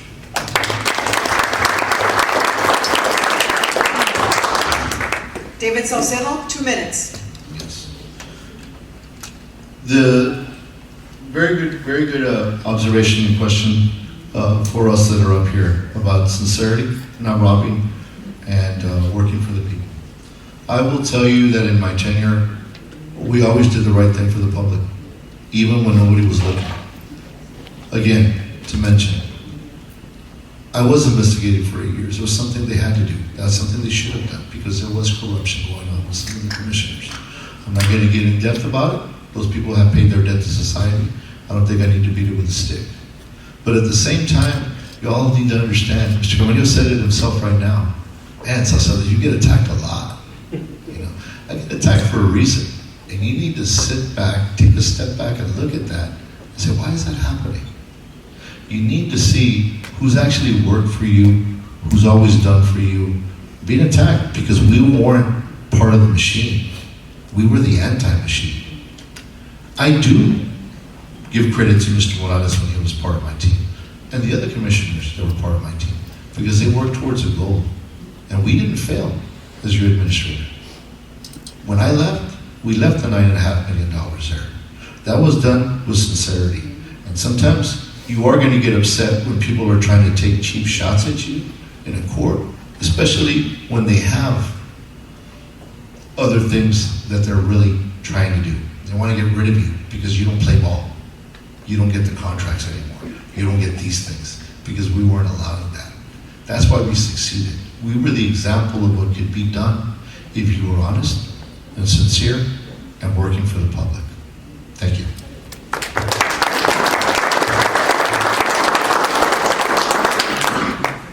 Jerry Morales, 2 minutes. For 12 years, when you do something and you work with honesty. So for 12 years being a commissioner, we didn't get lawsuits. And I want to say we didn't get lawsuits because we had to take care of lawsuits that were done previous to me taking office. And we took care of those lawsuits. And right now, I love how the word honesty brings in respect. Respect to the citizens of Maverick County. And we're sitting here right now that on Tuesday, he did not have respect for the citizens of Maverick County in not allowing a petition to be taken to the voters, in not respecting the will of the people, and at the same time decided to completely violate every single rule of Commissioner's Court as an administrative judge and arrest a citizen of Maverick County, which on Tuesday, he's going to have to go to court and answer for that. But he still does not understand his lesson. And I just love how you came in and put honesty, it should be respect for our citizens.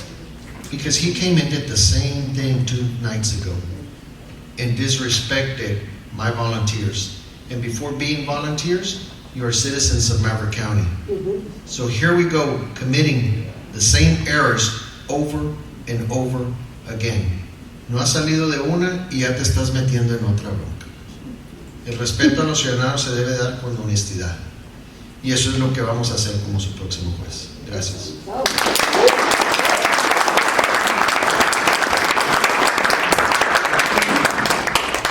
Jesse, are we good on time? Yeah. We're good for online questions now. Good for, okay. Okay. This young lady on the left will take you and then get her. Okay, because she had raised her hand before you. I'll start the online. Yes. You can do online, right? Even though you're person. Is there another one? Okay, please. My name is Galilea Serrano, and I wanted to ask, how can Eagle Pass restore? I have 2 questions. How can Eagle Pass restore? Okay. How can Eagle Pass restore and reclaim? Can you lift the community microphone in, spaces? please? We can hear you. Thank you. There you go. There you go. How can Eagle Pass restore and reclaim community spaces like Shelby Park after the impact of border security operations? Okay. Ms. Serrano, right? One more time, please. Just since you said it, just slow down. There we go. Can Eagle Pass restore and reclaim community spaces like Shelby Park after the impact of border security operations?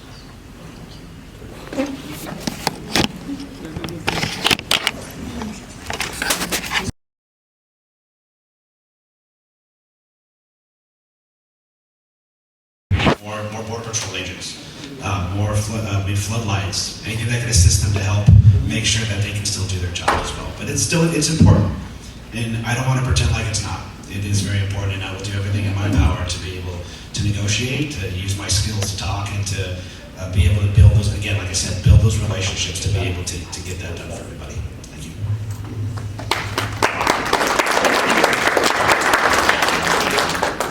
David Salcedo, 2 minutes. Yes, ma'am. Very good question. I will tell you that the responsibility of Shelby Park falls within the city, but at the same time, as a county judge, I have prior experience working very well with the city during the administration of Mayor Lucy Fuentes and myself. Not only did we work together during the pandemic, but we, as a county, made sure to pay the employees that were working with the city during that pandemic, because the city didn't have money to pay them. They had relied so much on bridge revenue. That's something that you didn't see before. You never saw the county and the city working until that time. Unfortunately, some people didn't want to see the county and the city working, okay, including your present county judge. We don't take an attitude of because you're the city, we have animosity, or we don't want to work with you. We're there to support. We're there to make sure that the residents get the services you do, because that's a very good question that you had. Because you don't care if it's the city or the county, just as long as it gets done. So you need to have cooperation within both entities in order to make sure that you all get what you're supposed to get, which is the restoration of that park. Thank you.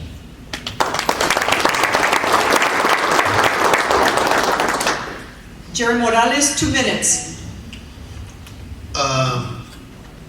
Ms. Serrano, that's a really good question. And I'm going to try to answer it as best as I can. We need to find a way. We need to be able to work with every other entity in Maverick County. Stronger together.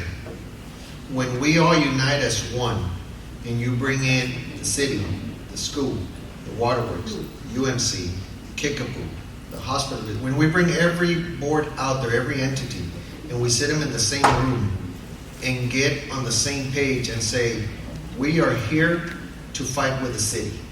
And we take as many resolutions as we can that our state representative and our senator are now going to have something to go fight the government.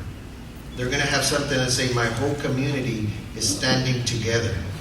And if we don't take that first step and bring everybody together, they're not going to listen to us in Austin. They're going to say, let the locals keep on fighting among themselves. When they figure it out, we'll go and help them. So the first step that we need to take is build those relationships. And I've been fortunate enough to have great relationships with all those entities, with all those cities. The common denominator, when we couldn't have a working relationship with the city, is our sitting judge. And it was hard to work with that. And I go back when Judge Salcedo would say, go talk to the city about this. Go talk to, and there was always that barrier.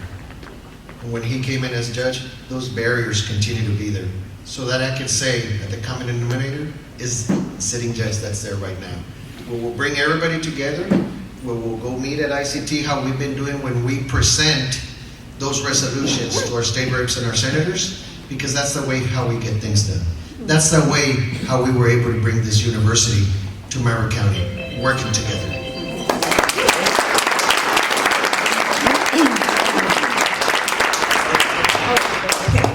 Go ahead, but he's going to also have, go ahead, Mr. Camarillo. 30 seconds. 30-second rebuttal on that, okay. So, Commissioner Morales, this is for you. I know not only I'm actually flattered that you used my slogan, so I want to make sure that you live by it. We have other county commissioners out there that might possibly still stay there that are working with the Ramsey administration. Is that, then you also went up to in the Democratic ceremony and said that Republicans have no place in Maverick County, no business in Maverick County. So if you speak about coming together, can we really rely on you to do that if you are elected county judge? Are you really going to work together with everybody and are you going to bring everybody together? Thank you.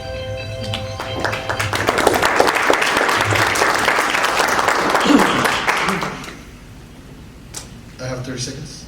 Yes. Camarillo, thanks for bringing it up. You're not the first one to bring it up. Sometimes as politicians, we have to read the crowd, and I'll own my comments. Those were my comments coming out. We're at a Democratic party, at a Democratic rally. And if anybody out here knows me, whether it's a Republican like Ms. Guetta, whether it's Sandy, they all know that I've been working with them. But when we attend this event, you get excited and you go out there and speak what you're doing, and that's what we're gonna do. But you all know the Jerry Morales, and if you wanna make a decision based on what I said there, then go ahead. But I stand for the whole community, and I think it goes way more than that. Is that it? You can't go anymore, is that it? We're gonna move on. Okay, perfect. Yes. Good afternoon, and again, thanks everybody for being. I'm sorry, go ahead. Pause, hold on. The proof is in the pudding. 30 seconds. Yes, the proof is in the pudding. The only rebuttal I can give you about working with both parties is I was the only county judge who actually got legislation passed, sponsored by a Republican senator and a Democratic state representative in Maverick County and for Maverick County. Now, if time allows, I'll explain what that was, because it has a lot to do with the way Maverick County runs. But we were able to bring those two together. And by the way, that was the only legislation that was passed by that Democratic representative during that tenure. So we know how to work with both parties. We're open to everybody.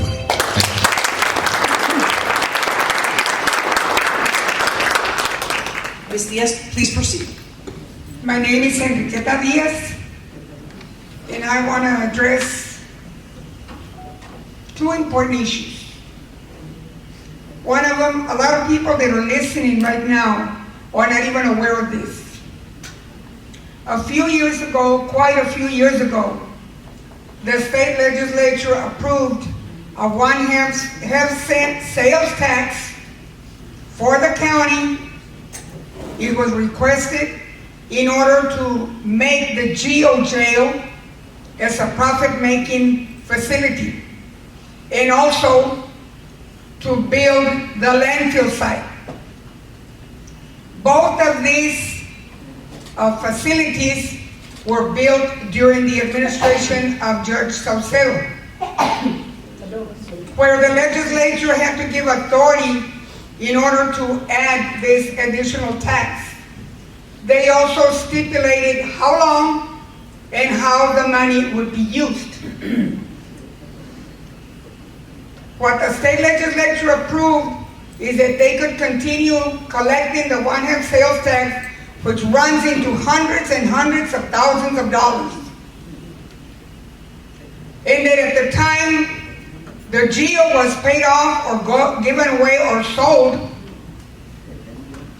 and also the other half was the landfill site that was paid off years and years and years ago, and making a lot of profit. And yet, no administration has ever followed what the state legislature added to the bill. And that was that once the landfill was paid off, and once the jail was built or sold, which it was, they got rid of it, there's no debt, that all that money, if the county was going to continue collecting that sales tax, they had to use 100% of that money to lower the property taxes on taxpayers.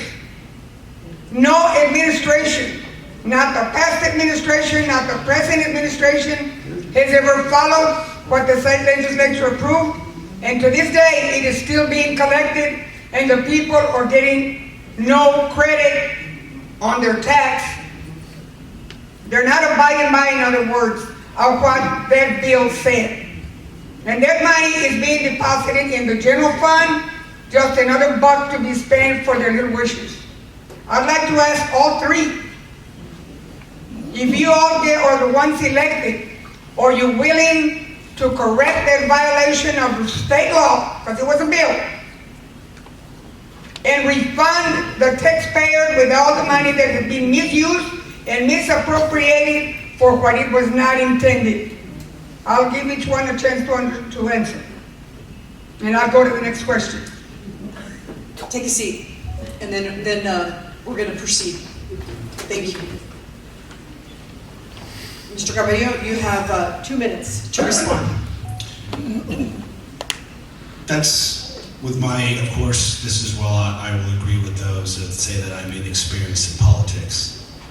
I think I don't want to make an irresponsible answer.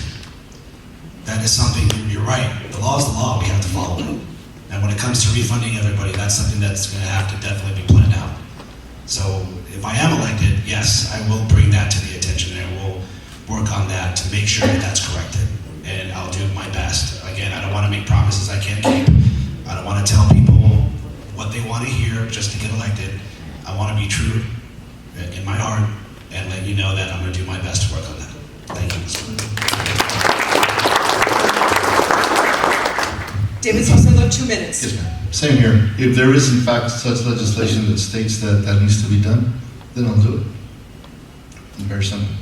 So all of the money that was being collected, just so you'll know, was going towards the landfill after the facility was done. So it's there in writing, but if it's there, that's legislation that says, hey, you can't collect this anymore and give it to the landfill, then so be it. I've never had a problem, and I'm certainly not going to script a law in order to get more funding for the county. I could give you a myriad of stories that happened with a previous county auditor who tried to tie up money, okay, so that the regular budget couldn't be used, and said so much was owed to the landfill. Didn't even flinch, sent it to the landfill. Then it came back that they could have written it off.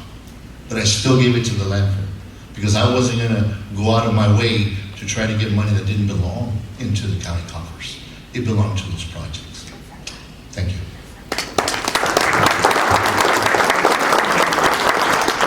Jerry Morales, 2 minutes. Thank you for the difficult question, Ms. Queta. And I can assure you that I will get more informed on this topic. If I don't know how this is going to get done, I can get informed. I've done it for the past 12 years that I've been there. I don't have the answers to all the questions. The law is the law, and if it states it there, we'll get it done. But I will definitely need to get informed on this topic. Thank you. One more question. The next question is, many years ago, just like the county is presently having problems paying for fire protection and ambulance service, and I'm talking about when I was a county judge, that was 35 years ago. I was confronted with the same problem of not finding enough money to pay the city of Eagle Pass. I got a grant, had a meeting with the public, and Commissioner's Court decided, along with myself, to build a fireplace building in Chula Vista. That building is still there. Rather than open up the fire department with volunteers, the way it had been set up, as soon as I was removed from office, it was turned into a community center. We know the fire protection is needed. We know that Maverick County is a state government at the local level, and that there's not abundance of money falling from trees to build everything that everybody requests.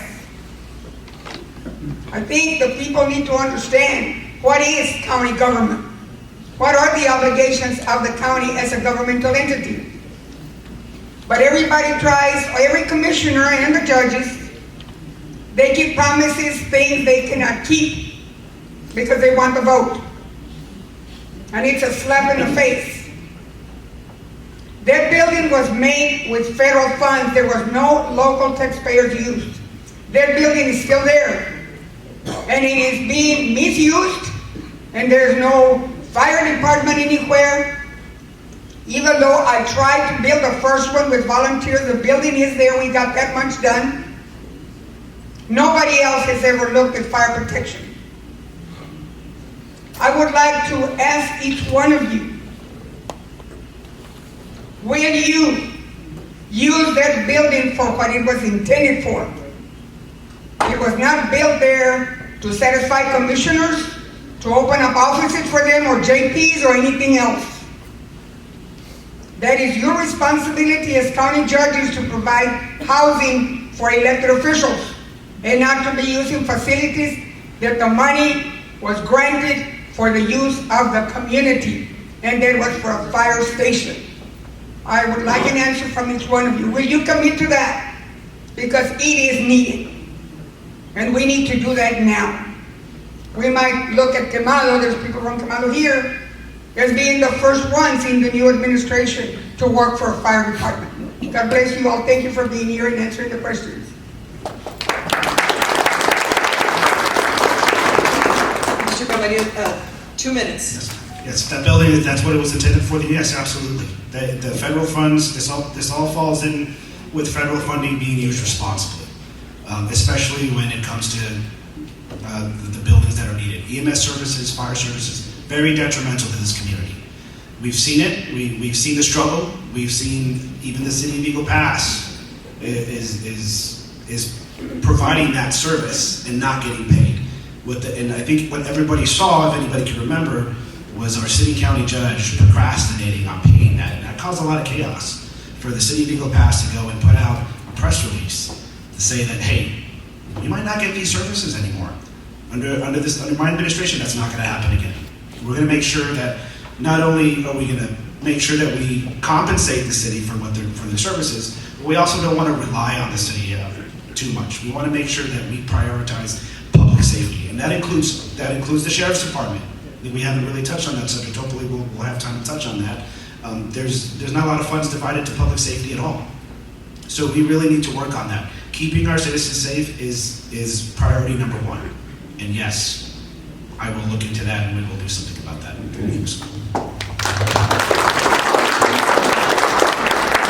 David Saucedo, 2 minutes. Yes, very good question. Now I'm going to use a word that Jerry took from me also, common denominator. Now, I think the common denominator in all of this is one person, and that's Ramsey Cantu. And we got to be frank about that. Listen, yes, get that. Now we are in a situation where we probably have to go out and either possibly levy. That's not something we really want to do, but we have to look at alternatives because, so you'll know, during my administration, we did a good job. We got to the point where we could afford to pay the city what they were asking for those services without having to go. Whether the building was built after or not, we were paying $450,000 a year for services. From one year to the next, personal vendetta, Mayor Cantu raised it from $450 to $1.2 million. Okay. He sent me a certified letter. He didn't even go send anybody to take it to me. He sent a certified letter saying, this is what you're going to pay. Right around budget time, I refused to pay. I was very fortunate that he decided to run for state representative because he was no longer the mayor. Guess what? I was able to sit down with Mayor Cifuentes and say, look, I can see how this could cost a little bit more, but you can't beat us like that. He goes, well, why did it go up so much? I go, because your previous mayor wanted this. We worked on a tier system where 1 year would be $450, the following year $650, the following year $850, once we finally got to 1.2. But it wasn't going to hurt the county because we knew, and I knew what I needed to put away the following year. You don't have that right now. Now you have the city charging this guy $3.3 million, and he doesn't want to pay it. He created that atmosphere. I didn't. Okay? And we have a situation right now where that guy's got to go because now they're doing to him what he was doing to us all of this time. I could spend hours here telling you the defensive moves that I had to make against that individual who was trying to hurt the residents of Maverick County.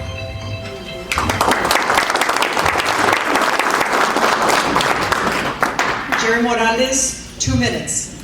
Ms. Kenta, thank you for the question. I think since the onset of my campaign, I think we made it very clear on our push card and as part of our political platform that we are going to need to change our EMS services. And I'm going to go back to what I keep saying. We cannot continue doing the same thing and expect different results. If that station was built for a substation, it needs to be done a substation. But at the same time, we also need to look at Deer Run, Quemado, El Niño, and service the whole county. We've been paid for too many years to the city, and yet we've never seen any of the improvements or the other stations they've done outside city limits. They're all inside city limits. And that's why I say that it continues, it needs to change. And we've made it clear. But we also need to understand and look at the issues that we currently have in reference to do this. Because once one of us gets in there, we're going to have to understand what's been happening. And right now, it's not 1.2 million, Judge. It's 2.7 million. But he only budgeted 1.2. He needs to come up with 1.5. And the only way he's going to come up with 1.5 is do what he does best. Go get a loan. Let the taxpayers pay that bill. We received a letter. We didn't receive a letter. I got access to a letter that the lady left on my truck from the city of Eagle Pass, January the 22nd. He's 4 months behind.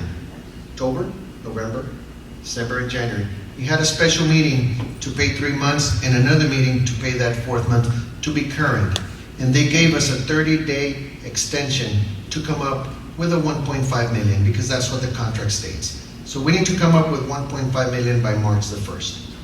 How is he going to do it? He's going to have to go get a loan, if there's enough time to do that. But only that, in September of last year, we had to pay 12 months because we were also behind a whole year.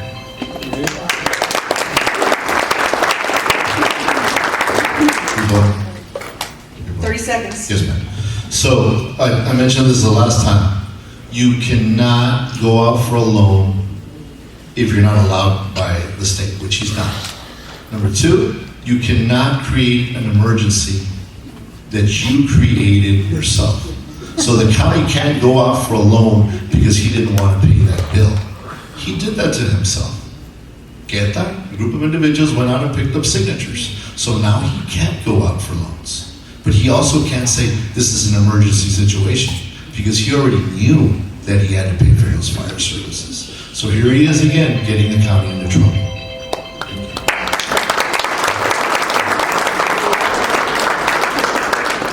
Do we have, Ms. Gonzalez, do we have questions online? We're going to put it, with the first one, there's a lot of background information to understand the question. So we're going to put it up so you can read it. No más.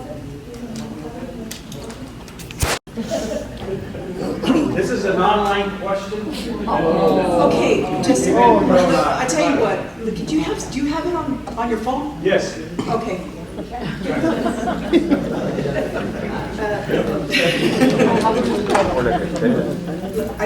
I need to get this.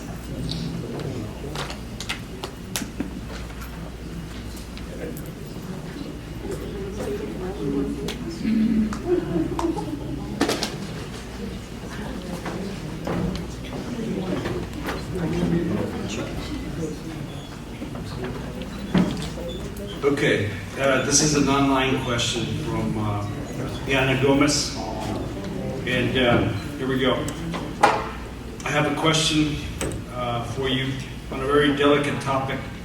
This topic has been debated previously on this page, and it relates to the current county's decision to bury unidentified immigrants in the Camalo Cemetery. While no one suggests that we should be cold-hearted,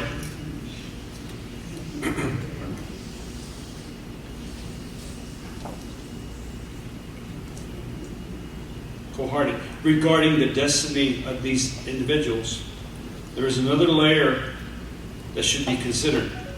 As you know, the present commissioners, court, and county attorneys stripped away all of the money raised by Camado Town committees 3 years ago. Many of us here in Camado Valley feel that the current county judge is weaponizing the use of the cemetery and community buildings. Many folks in the Camado Town site struggle to make ends meet, yet many folks in years past donated time and money for the upkeep of the cemetery and the community buildings. Family members are buried in Camado Cemetery, and present taxpayers had an expectation that they would also end up near family members. Yet the county judge continues to bury unidentified immigrants without notifying the community. The last time this topic was debated on this page, one person asked, "Why does Camado have to be your only solution?" What will Commissioners Court do once they fill up the cemetery? Which at the rate they're going will be soon. One solution our commissioners had stated was that there was a property in Southern Eagle Pass where they just dumped tires. They were considering as a cemetery. Do you know what happened to this option? What, in your opinion, is a viable solution to this dilemma? How can we, as a community, do what is right, but also fair?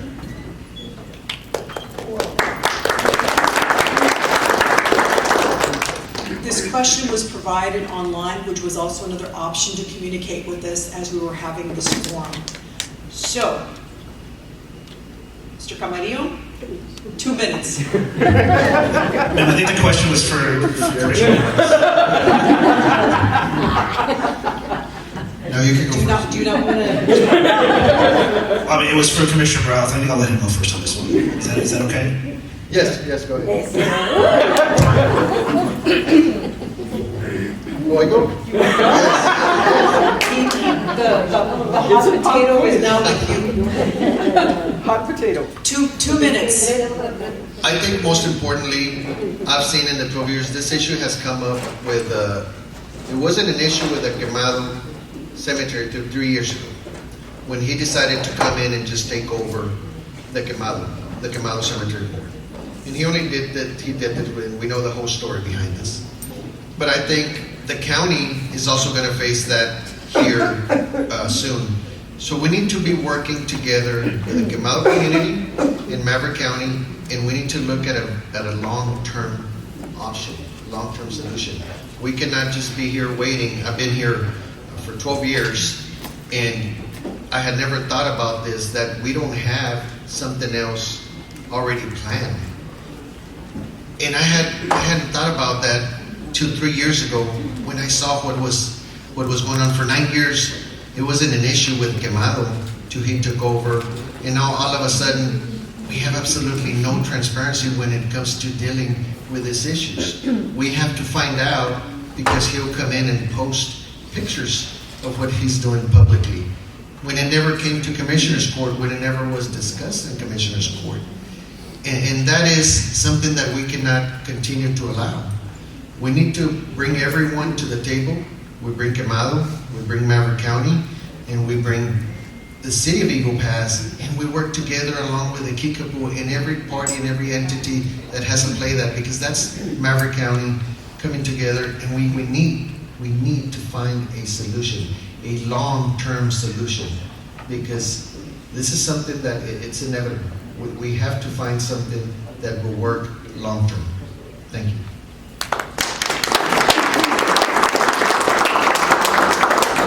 In my editorial comment on this one, which is, it seems to me as the community comes up with the solution, this is a federal matter as well too, and state in regards to bringing those parties in. Okay. Mr. Carmody, do you have anything you want to add? 2 minutes. No, that was a question specifically for Commissioner Morales, but I mean, I guess I'll be honest, I didn't even know that was going on. I guess that falls into with transparency and how the community is not really informed on it. Or at least me as a citizen anyways. Thank you. David Saucedo? Yes, 2 actually, minutes. there's a couple of things that I dealt with during my administration that have to do with that. One of them, that we go back to the same thing that Ms. Martin said. It had come to a point towards the end of my administration that we were running out of space in the county cemetery. We had Quemado Community Center or Quemado Cemetery. They call it a cemetery organization. It was Cemetery Club for some time. They started saying, hey, we're charging too little for these plots. It was governed by them. We as a county didn't go in there and try to take it over. Okay. So I said, look, you guys set the price on this, not the county. We believe that you all have not only the responsibility, but you all know what you have. It was never a problem when I was there. We go back to the same thing. We're having to answer these questions that wouldn't have been issues had I stayed there. And yeah, we did bring up Caballo Dorado one time. We even called in Rito, who was the county treasurer at the time, and we spoke about how costly it would be for the county to go into the business of doing that. Said, even recommended, hey, should we put it out bring in some of the mortorias locally to see if maybe they want to do it, you know, and it was just very costly. So we never got to the point where we could actually go and say, okay, this is something we're going to do. But I do know that Quemado would have been able to say, hey, these are the limitations that we're putting on it. This is what it needs to be in order for you to come in here. You know, you're just not going to run roughshod, take the authority away from the residents and know what we want and do what you want to do. And that's exactly what the present county judge did. On another note, I think we need to work with the consulate from Mexico to get a lot of these bodies identified so they can go where they should be going and where the loved ones would like to have them. So that's my response to that. It's a lengthy question, but it's a very good question. So. Okay, are there any other online questions? She has one right here. Oh, there's another one. Okay, there's another one. Okay, all right. Online question. What is the solution for stopping flooding on El Indio Road from Veterans to Lewis Estates?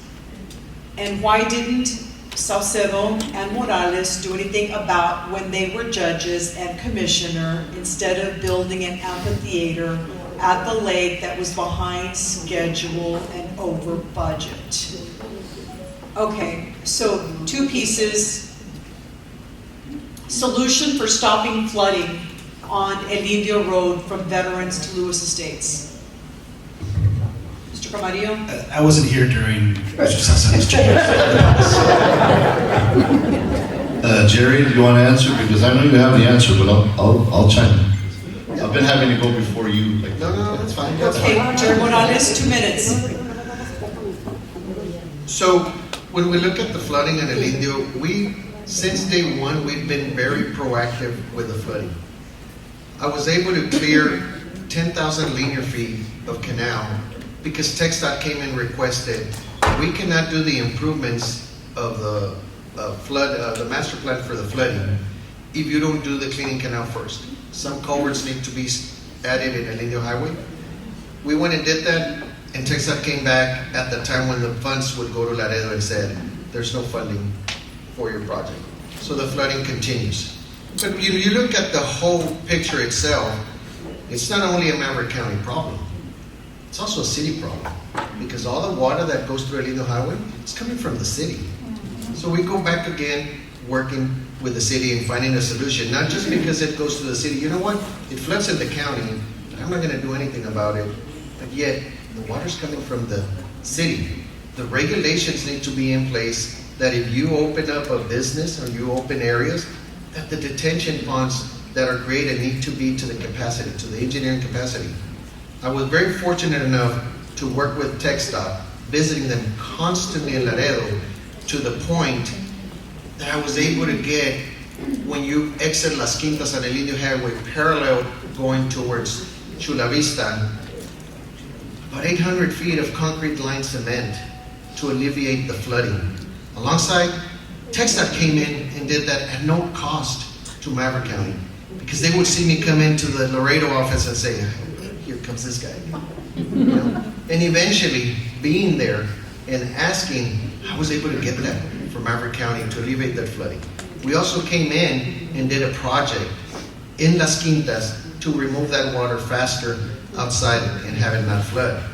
Now, you also need to look at, it's not a precinct 1 issue. It's a city, it's a precinct 2, and everybody needs to be involved in a solution or in doing something about it.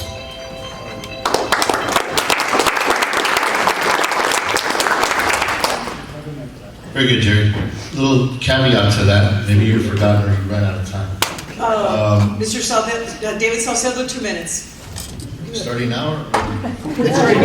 So, a little caveat, Jerry, you might have forgotten or you may have run out of time. I personally went to the city when county commissioners got into trouble and asked the city to take over Colonia funding projects that we had. You recall that? I did have Jerry look into that one. We had submitted a proposal to help alleviate some of the situation that existed in Cedar Ridge. The city, under Ramsey Cantu, de-obligated that money. So that question that went up there, pretty much think I know where that question came from. Yeah. But at the same time, you all need to be aware of the fact that there were people in the city that didn't want the county to succeed. Yo fui y di la cara de baqueta.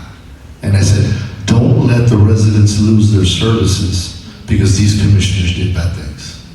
This is an opportunity for the city to take over this Colonia construction project and make sure that our citizens didn't get hurt. And instead of doing it, they de-obligated that money and used it somewhere else. And gee, I wonder who was working as a grant writer with the city at that time. It'd be the same person who asked the question. But just so you'll know, and I will give that to Jerry, we sat down and we tried to alleviate that situation and we tried to fix it. And the city at that time, under the administration of Ramsey Cantu, de-obligated that money. Thank you.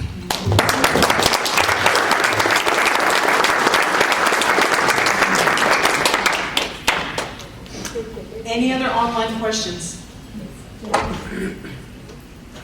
Okay, I just want to make sure you all are covered. All right, you can go. Please go.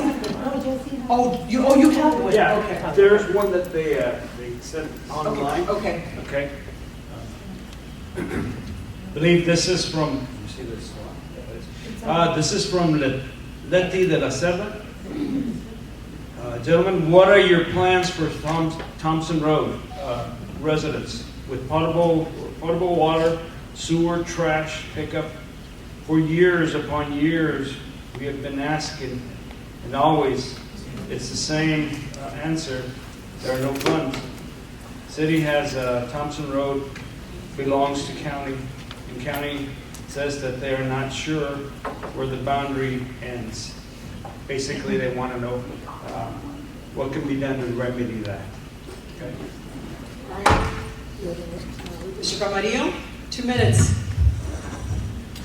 Thanks for that question. That's something that I'm going to definitely have to do some more research on.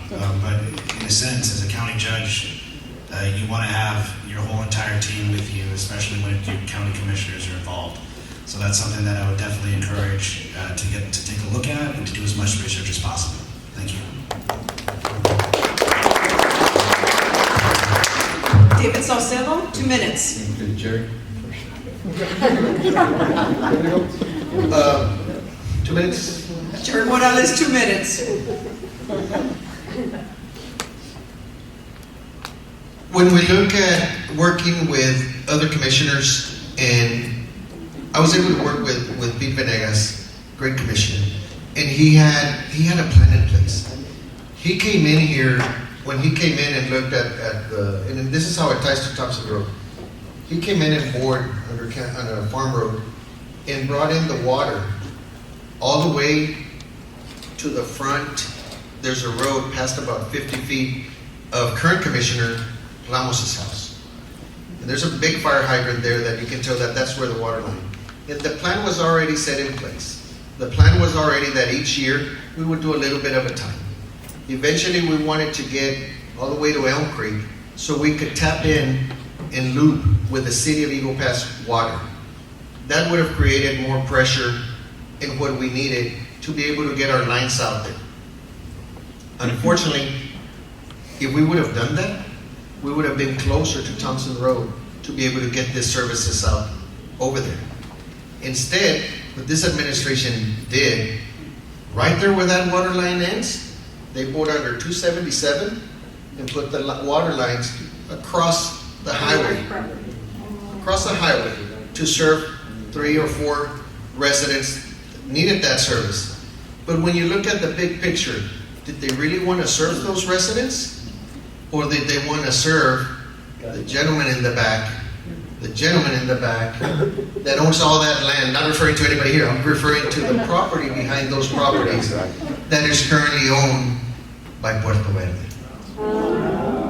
So when you look at what's happening and why we're not getting water to Thompson Road and why we're not getting sewer services to Chula Vista, that's how they find a way to divert the funds. Thank you.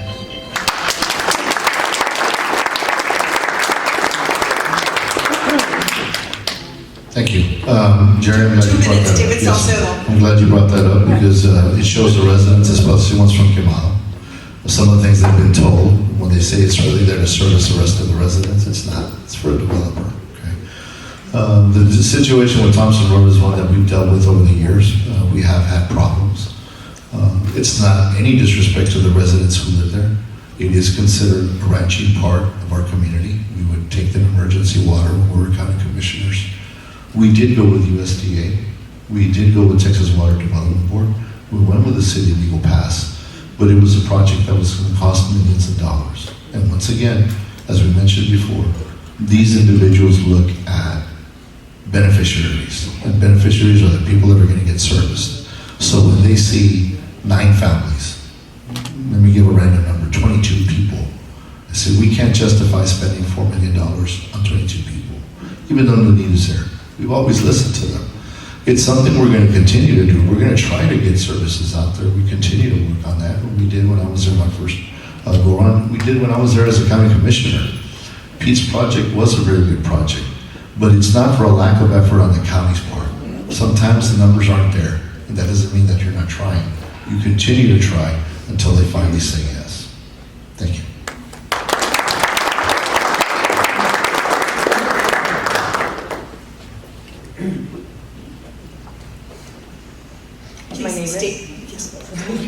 My name is Pamela, and one of the questions mainly is, how do we justify spending taxpayers' money to construct road medians only to later use for more public funds to remove them? What does this say about fiscal responsibility?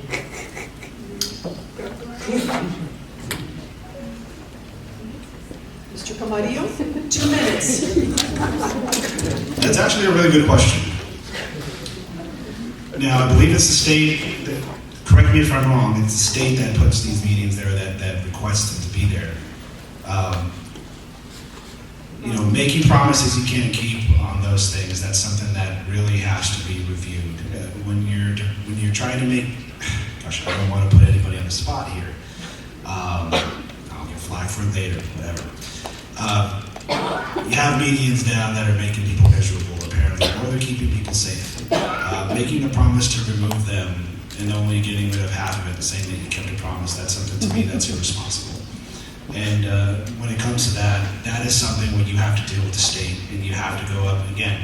You have to be that voice to be able to go up and say, hey, we need to talk to TxDOT, we need to talk about this and see any alternative motives or alternatives for these medians. Now, you know, I would have given some credit if our mayor would have said, you know what, this was the best I can do. I know I made the promise to get rid of these medians, but this is what we can do so far, we'll keep going. But then saying that you made promises made, promises kept, that's kind of a slap in the face of the community, and I will make sure that as county judge, that again, I'm not going to make any irresponsible promises and tell everybody what they want to hear to get a vote. I'm going to let everybody know that if I don't know something, and there's something I feel like I can't solve, I'm going to let you know that I'm going to do my best to work on it. Thank you.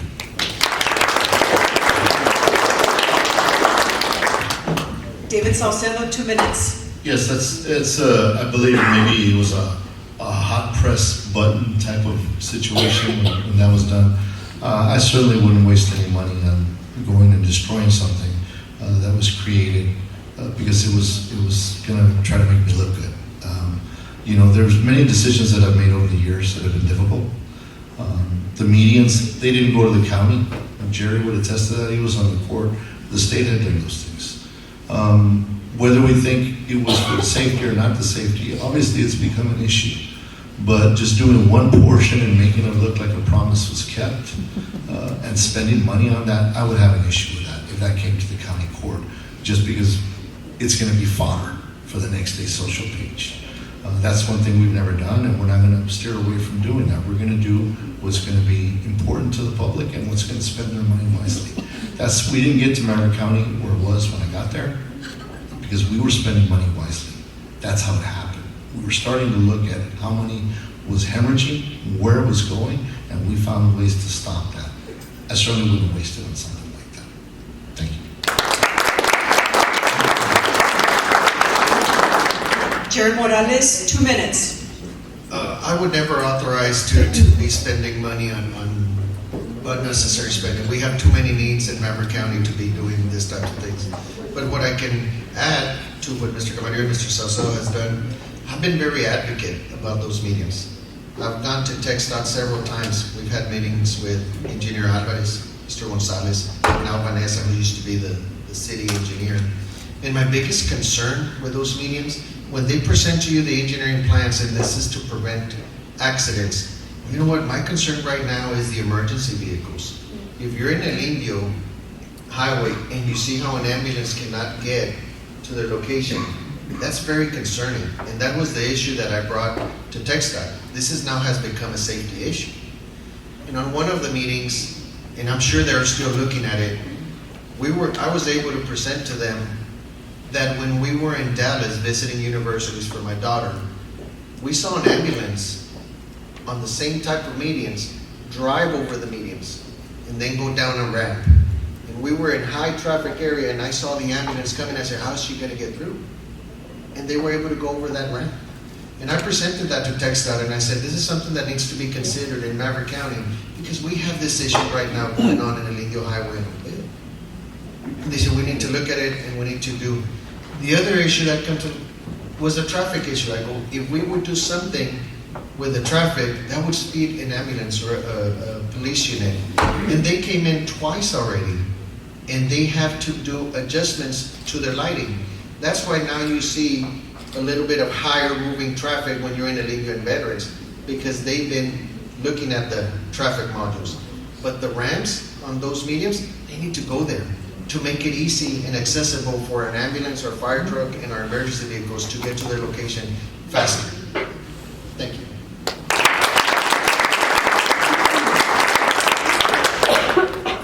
All right, folks. These are the ends. This is the end of our questions. Is there a closing statement from each one of you? I'll give you 60 seconds. Closing statement, Camarillo. Yes, thank you all so much for coming out and joining us. You can tell that sometimes when I'm reading some of these questions, it's a struggle. But I want you all to know that experience, don't see that as a weakness.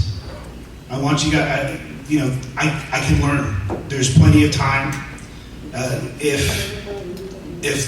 fixing things if experience was to fix everything, I think that, you know what, we wouldn't be in this situation. Not to denounce anybody's past administrations. But I'm here for this community. I have two gentlemen here with decades of experience. Someone who's sitting right next to me who has a brilliant mind. I can feel him dissecting me right now just by looking at me.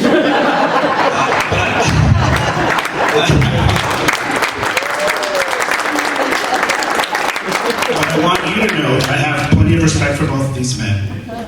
And that, if things don't work out, if you're wearing purple and yellow, if you're a supporter of Ramsey English Canto, just want you to know, I'm here to listen to everybody. And I want to be able to see everybody. If I'm elected, nobody is going to be cast out. Everybody is going to have a voice. And I want to say this to you, sir, Mr. Salcedo. I would really appreciate pass the torch. You've done so much for the community in the past. I think it's time for someone new to come in, and I will listen to you as well and everybody else. And lastly, for our sitting judge to come out and call these two men and other public servants that have been here before cancerous, that's despicable. We need to show unity, we need to show respect.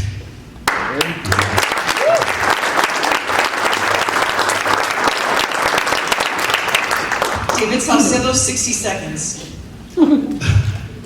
Thank you, Ron. Very well said. I will tell you the same thing. I would actually tap you because I think it's very important to bring in new people, people who can see maybe some of the things that prior administrations didn't see. But at the same time, I will tell you, we're in a very dire situation here, guys. We are. And I mentioned it at the beginning. I don't want to be here forever. I don't need to be here forever. There's a possibility that one could fail. I know that we wouldn't because we were successful the first time. We'll be successful this time.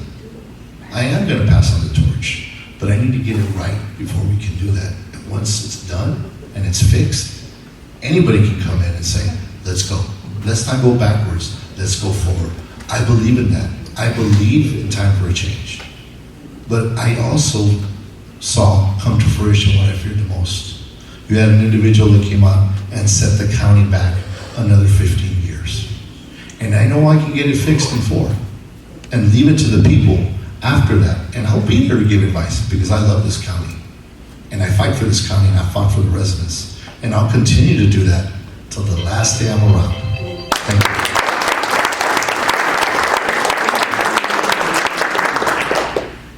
you. Jerry Morales, 60 seconds. I would like to close in stating, you know, not everybody is familiar with what's going on in the county. I was able there to just stay there to the last day that I could.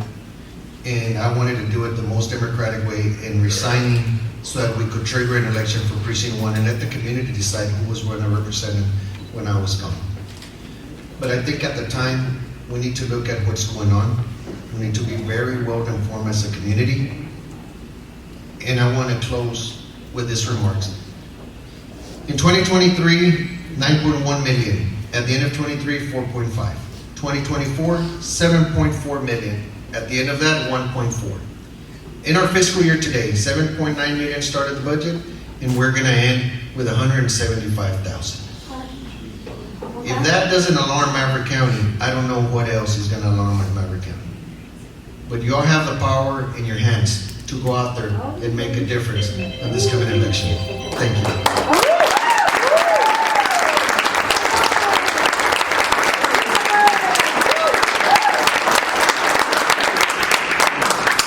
On behalf of the Eagle Pass Border Coalition, thanks to each and every one of you for participating in this great opportunity for civic participation in our community.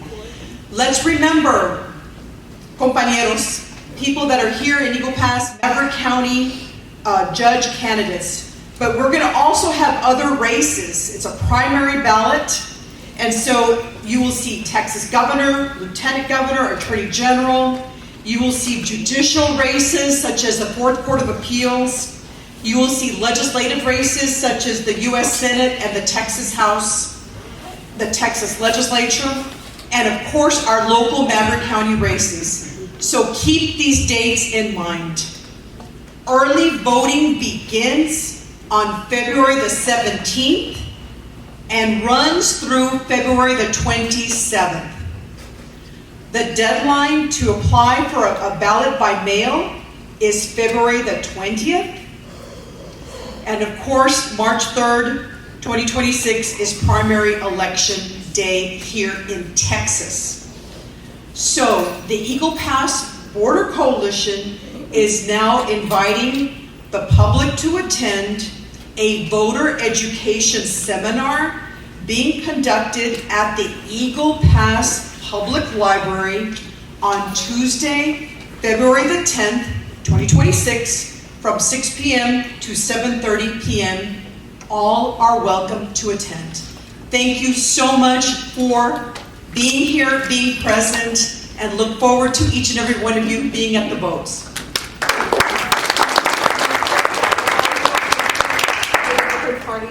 The voting locations for the different parties. The Democratic Party will be at the Multipurpose Center. The Republican Party will be at the, what is the name of the person? Munoz. I was thinking to myself, Munoz. The Munoz, it's the gym, Cruz Munoz Gymnasium, which is where we have been doing early voting in the past, or this past cycle, I think. Yes. Did I make that clear? I want to make sure I said it correctly for everyone. Okay?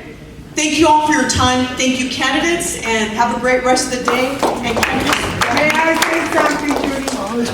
I want to thank you, and I want to congratulate the Border Coalition.